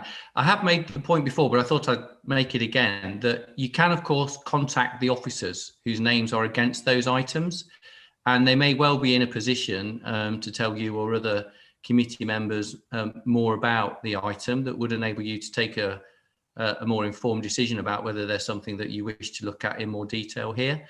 And Chair, I'm happy certainly that you contact me to do that if you wish. So there is a way of finding out potentially for some of those items more than is written down in the published forward plan, because of course the nature of the item is developing all the time. So just encourage you and other committee members to take up that opportunity to contact the lead officers' names who are on the forward plan. Just to reassure you, Mike, we have been doing that, and we have been piecing together. I think it's fair to say that the more contentious the item is, the less officers are in a position to necessarily share the items, because they are still developing the final stages. So that is where the challenge comes. And I suppose there is a reticence on the part of members to be contacting officers to find out whether something is critical or not, when the nature of the description isn't always as clear. So all we're perhaps asking to avoid, I mean, we're happy to do that, but I think it just makes more challenge for officers is a couple of lines of narrative explaining what the item is would make our life easier. But rest assured, we will happily explore, and we've done that through the scrutiny team, although it's fair to say that sometimes we're not able to get a clear answer. Anthony. Yeah, a couple of observations. The first one is that there's a button in each of these boxes which says open, which I thought was a way of getting a little bit more information. I don't know about anybody else. I've been trying on the iPad. That doesn't do anything. So I don't quite know what that button's there for. The second observation is that in view of your opening remarks to this meeting about the fact that there were 7 new items for tomorrow's cabinet, if you look down this list, you'll find there are not very many items identified for the next cabinet meeting. There are quite a few that are undated, which might fall into that, who knows. But I think we're going to be in exactly the same situation as we were this time round, of having lots of new things coming forward to that cabinet, which is unsatisfactory. And the final thing is a bit of a challenge, really. Mike, you know, we've had some exchanges on this, and you know how I feel about this, but I honestly think if you were on our side of this table, as it were, you would be as equally frustrated at our inability to do what is actually a very important job for Bristol City Council. And your side of the table, and I'm trying not to point the finger anywhere, is really hampering our ability to do that. And we want to do this well. That's what we're here for.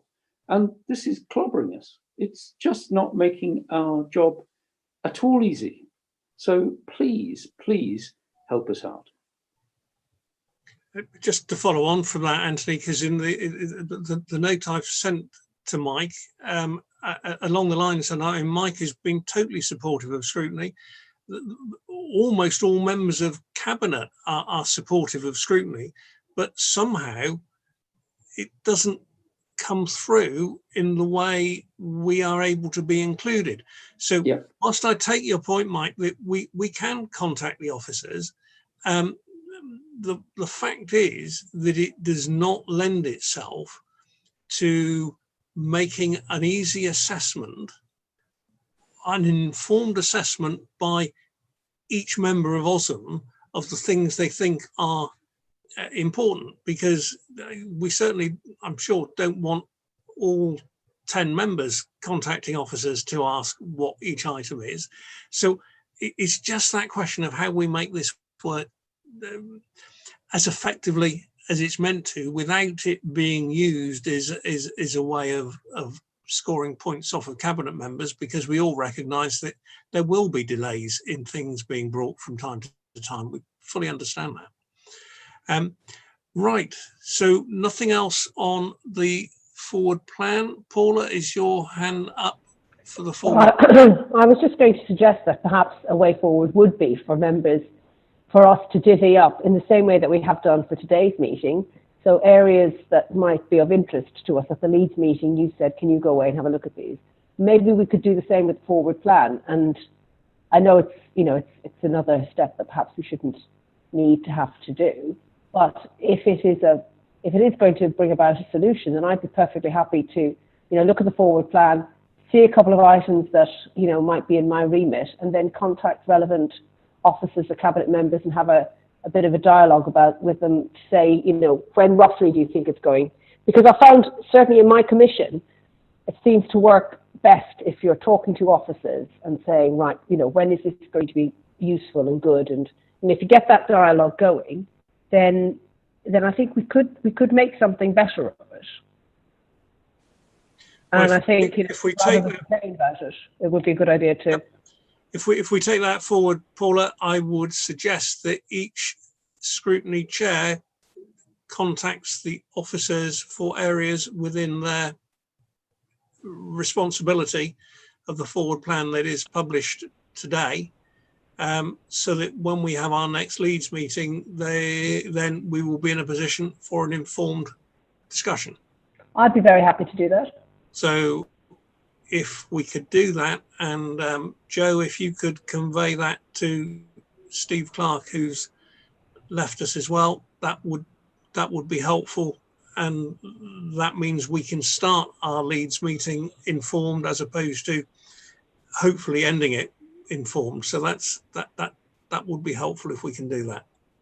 Okay, thank you. Item 12, corporate risk register. Now, this is in the papers and it's pages 35 to 68. And this is fairly fundamental to our scrutiny work, as it should help us identify areas that need further attention.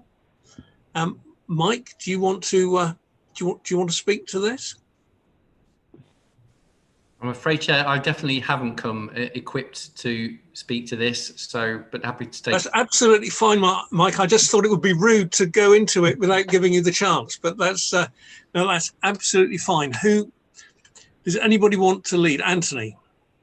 Okay, I'll kick this off. There's a number of things I would say about this. I think most people are always interested with these risk registers at seeing the numbers that are in red and the severity and everything else. I'd rather talk about something else. I think I am concerned at the titles, at the areas that are identified as being potential risks. Once we've got that title on the table, then somebody will go away and assess it and find out how bad it is and what we can do about it. That's fine. But getting that title up there as something which is considered to be important enough to to need that sort of activity is there seem to be significant gaps in these titles, things that I would have expected to have been there. And I'm going to refer to some notes I made earlier.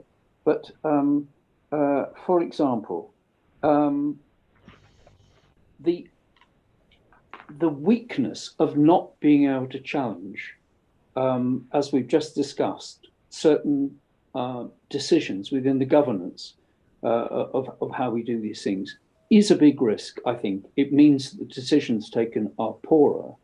That's particularly important with regard to the one city process, where there is no real challenge. It's something that's going on completely separately in a closed room, which we don't have anything about. I'm very surprised not to see something else we also mentioned today, the whole problem of sufficient places for secondary school education. That's not down, or if it is, I've missed it, and apologies for that. But I didn't think that was down. I'm surprised to see littering and clean streets not down as a risk item, because the reputational risk is quite atrocious. And the person I would point to who's identified that very clearly and I support is the mayor, who has made that a priority and yet is getting worse, and we don't seem to be picking that one up. There were 2 points of detail that I was surprised about, and that does come back to evaluation. One is, I'm sorry, I'm referring to my notes. One is the,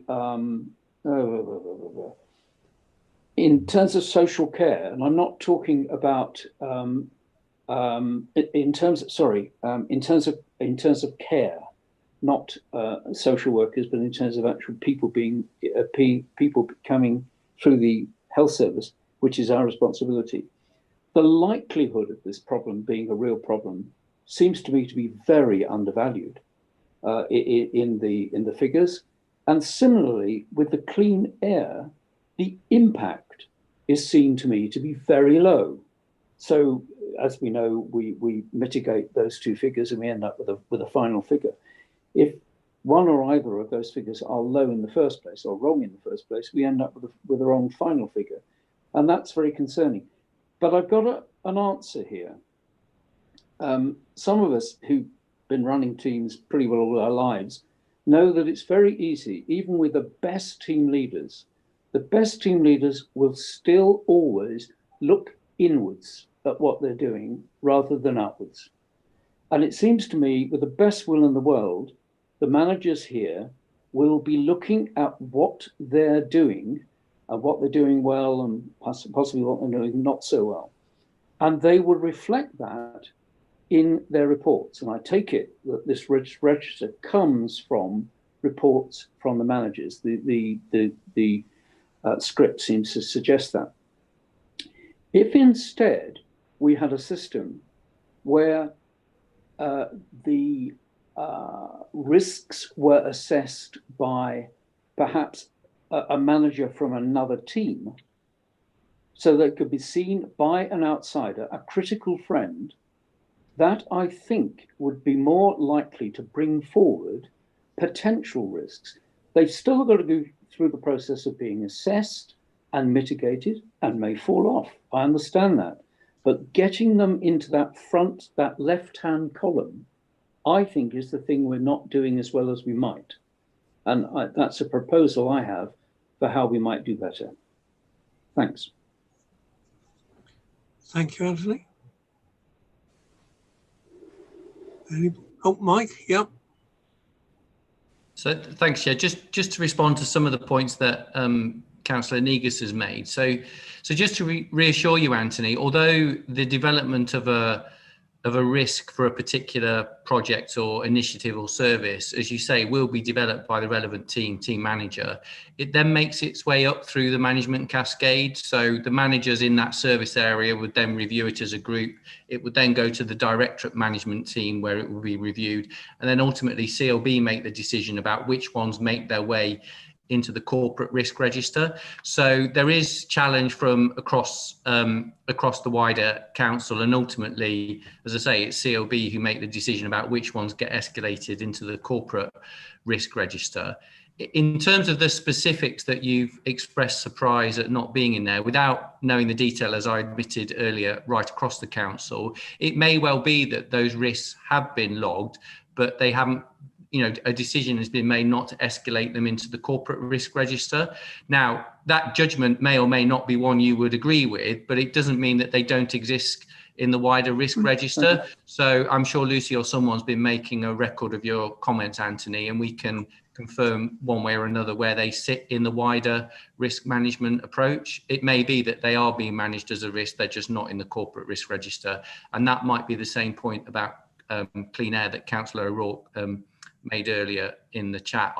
I know there is a CAS risk that's being managed. I think it's just not been escalated into the corporate risk register. Again, you may have a view about whether or not it should be, but there certainly is a CAS risk that's being managed in the council. Sure. If I may just be clear, Mike, make my point clearly.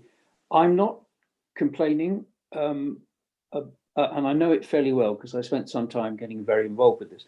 I'm not complaining about how these things are taken forward, escalated, as you put it, mitigated, and finally put into the mix. It's the getting in there in the first place. It's actually it's the first step on the ladder of potentially identifying a possible risk that then needs to be escalated. That, I think, is a weakness.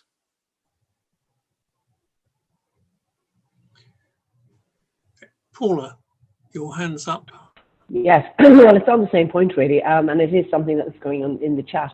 I'm learning a lot here this afternoon, and it does make me wonder whether we shouldn't have some sort of an item on a further meeting agenda item where we get a bit more details about this.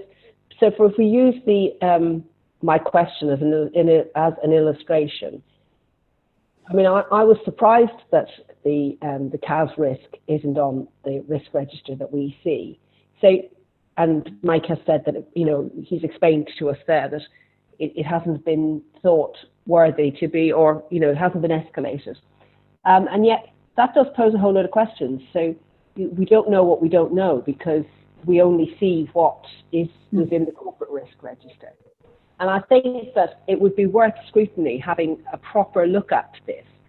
So, I mean, if you're telling me today that the potential for the CAS business case and all of that, that's right there in everybody's faces, isn't coming to scrutiny because it's not been deemed to be escalated to be important enough, that just asks questions that I think do need to be probed a little bit. So I think that maybe, I don't know whether Jan Gadby would be the proper person to do this, but I would ask that at a future future meeting, we do have a review of how the corporate risk reports are generated and a little bit more insight into what goes behind it. If I can just come in there, it's unfortunate that Mark Brain isn't with us today, because I think Mark could confirm, but my understanding is that the departmental risk registers go to the audit committee, and the audit committee is responsible for managing risk and ensuring that the processes are in place. That's not a reason why scrutiny can't be made aware of what happens, but we need to be careful that we don't overlap, and therefore I'm pretty sure, and we can come back to you and confirm this, but I'm pretty sure that audit committee have the responsibility for ensuring that the risk management within the authority is identifying the risks and escalating them from the management risk register to the department risk register to the corporate. So that, I think, Anthony, from your time on audit, is that? Yeah, right?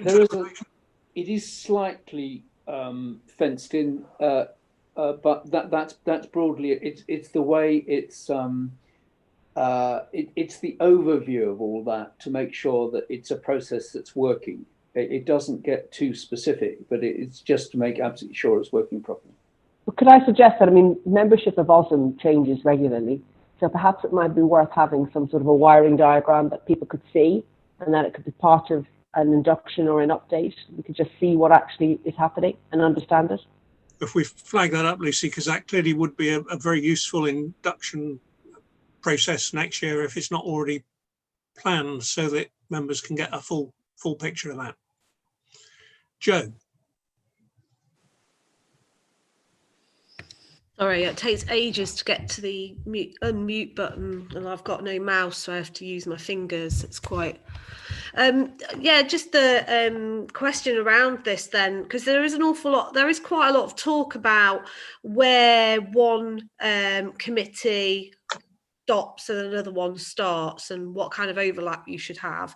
So in terms of this, I think, you know, whatever the question I would probably like to have answered, and maybe you can't answer it today, is why are we looking at the corporate risk register? What is our purpose in looking at the corporate risk register that is different from the Let me interrupt, Joe, because I can answer, and I did when I introduced it, that the reason why we look at it is because in terms of the work programme of the scrutiny commissioners, we should be reminded of what are the serious corporate risks in terms of the mayor's key aims and objectives, because that may help to identify things that we need to be looking at, and where maybe we can play a constructive role by asking officers to explain the mitigations to the problems that have been identified. So that is why we need to see that risk register from time to time. That's the intention. It just feels to me that it's a bit vague, and you know, it isn't. If we're thinking, yeah, we need to be aware of risks to the work that we are scrutinising, then surely it should be a little bit more focused. So rather than just saying, here's the corporate risk register, like literally almost kind of throwing you a big kind of like, you know, almost like a big file, have a good look through it and see what you can pick out. It does almost seem to me that it should actually be more focused on what work we're actually doing. I'm not saying we don't want to miss out on being able to spot something, but isn't that what audit are doing? So if they're the ones that are kind of looking at it, you know, and saying, how's this working, you know, how's this working out as a system, blah blah blah, that's fine. But over in OSM, surely it should be focused, we should be focusing in on what it is. So if we've got a work program, surely that's what we should be focusing on. I don't know, I mean, I just feel like I don't want to be duplicating what they're doing, and I certainly don't feel qualified. I understand. I think that there would be a mixed view amongst members, because some members would be of the view that they would rather look at the figures and assess, because they would be of the view that officers might wish to interpret the information for a particular purpose. I would be happy for more guidance on what the figures would mean, but then it would be a question of who we actually asked to give that guidance. And so I think, in a sense, the purpose is to present us with the information and help and us to form our own opinions on matters of concern. Mike, can I ask you, in terms of the senior leadership team and the corporate risk register, do you have reports that come to you with commentary on the risks? And is there a format without much additional work that commentary could come to members without the confidential bits that would be relevant to you? I don't know. Is that possible? So we effectively have what you've got in front of you here by the time it reaches CLB. And for us, it's a management tool where we need to take a view about whether we think that the management action being taken as a result of what's in this report is sufficient or not. And where we think it's necessary, we would request either further management action or call, if you like, call in the issue to be considered in more detail by the management team. And again, that will happen at different levels as these risks make their way up through the process. So I think, in terms of the role for scrutiny here, I think it is for you to decide, based on what you see in this risk register, whether there are any areas that you would like to, as a result of what you see here, consider in greater detail. But Joe, makes the point, which is you do have a work program already, so you need to weigh up, to be frank, your capacity to take on additional areas of interest if they're not already in your work plan. But I think that really is probably the way to view it. If you see something in here that causes you to want to delve into an area further, you would then, through Lucy and her team, get the appropriate officers to come and tell you more about what's going on. But you have got an existing work program, and as we all know, it needs to be kept proportionate. Yeah. And to make the point on behalf of Lucy and the team, is that if we add something, we have got to drop something, otherwise the work program isn't achievable. Okay, anything else anyone wants to add on corporate risk register? No? Okay. Item 13, call-in chairing arrangements. This is really for information, but it's important that OSM members are aware of the proposals. If the call-in committee falls to an even number, then that means that the chair will have a casting vote if there should be a tie in the decision of the committee. And that is why it's important that we establish, before a call-in happens, what the process is. And this seemed the fairest way to alternate between the parties on a proportionate basis to bring some fairness to the process.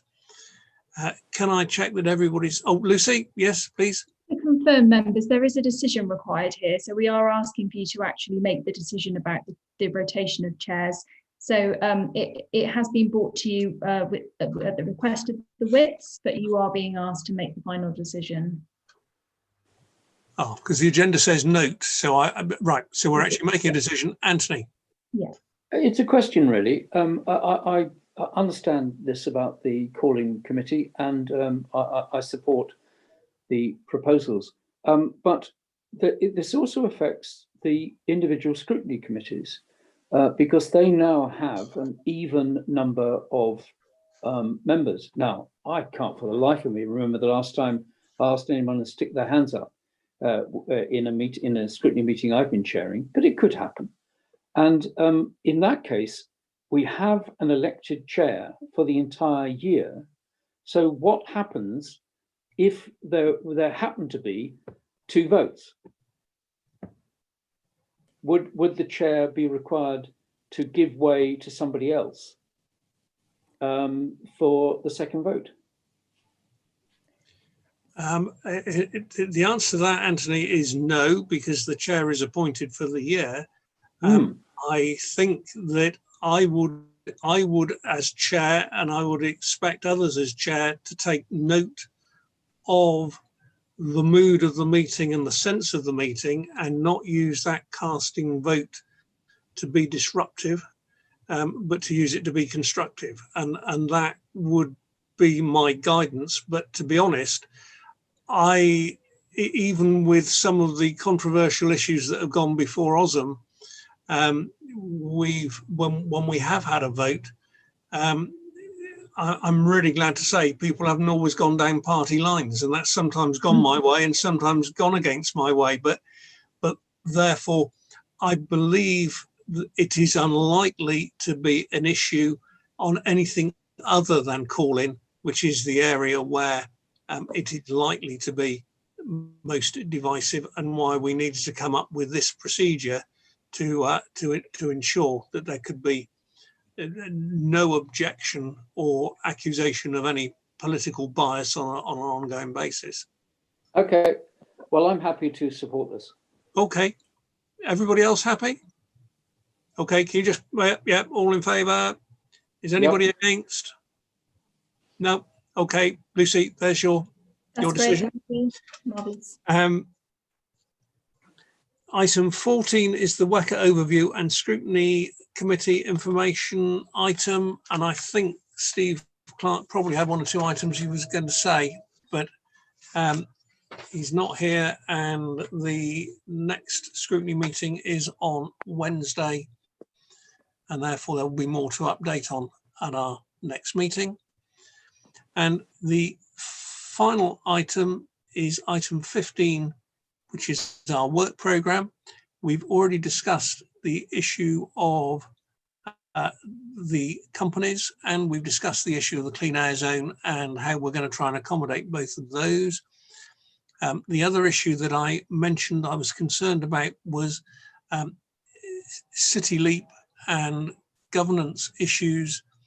And I think, Mike, if we could suggest that at an appropriate time, a paper could come to scrutiny on how scrutiny can be involved in a constructive way in the governance of City Leap. But I'm also very much aware that it has to be in a way that doesn't slow down the commercial decision-making process. And I'm just concerned that we would ideally have this resolved before partners are in place, rather than trying to work out how we do it in 12 or 15 months' time when things are moving forward. So if that's something that perhaps when shareholder group have developed their response with the shareholder, that we might have something capable of coming to this meeting, possibly in the new calendar year. Yeah, I'm happy to take that away, Chair. And actually, I think it's probably most important to do that before the governance arrangements are fully finalised, because I think actually the best way for scrutiny to have an input is to make sure that the decision-making criteria for the City Leap joint venture are actually, you know, ones that you're comfortable with, or at least have the opportunity to comment and influence. Indeed.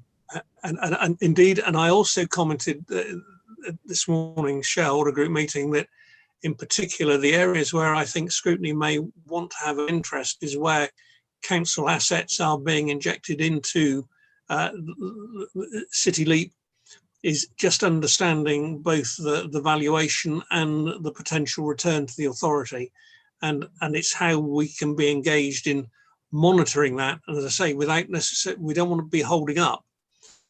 And one of the other issues that was raised this morning was the authority's ability to respond to decisions, and the issue of void lets with the energy company was an example of where things didn't work as quickly as they should have done. So there are a whole host of governance related issues that I think scrutiny could be involved with. But Lucy, if we can add to the work programme. Is there anything else in our recent discussions of leads that need to be added or put in provisionally for the work programme? So there's been a few discussions, hasn't there? So we were aware, obviously, the matter that Claire raised earlier, but I'm not sure there's any other items that we need to discuss today about your work programme. Okay. Celia.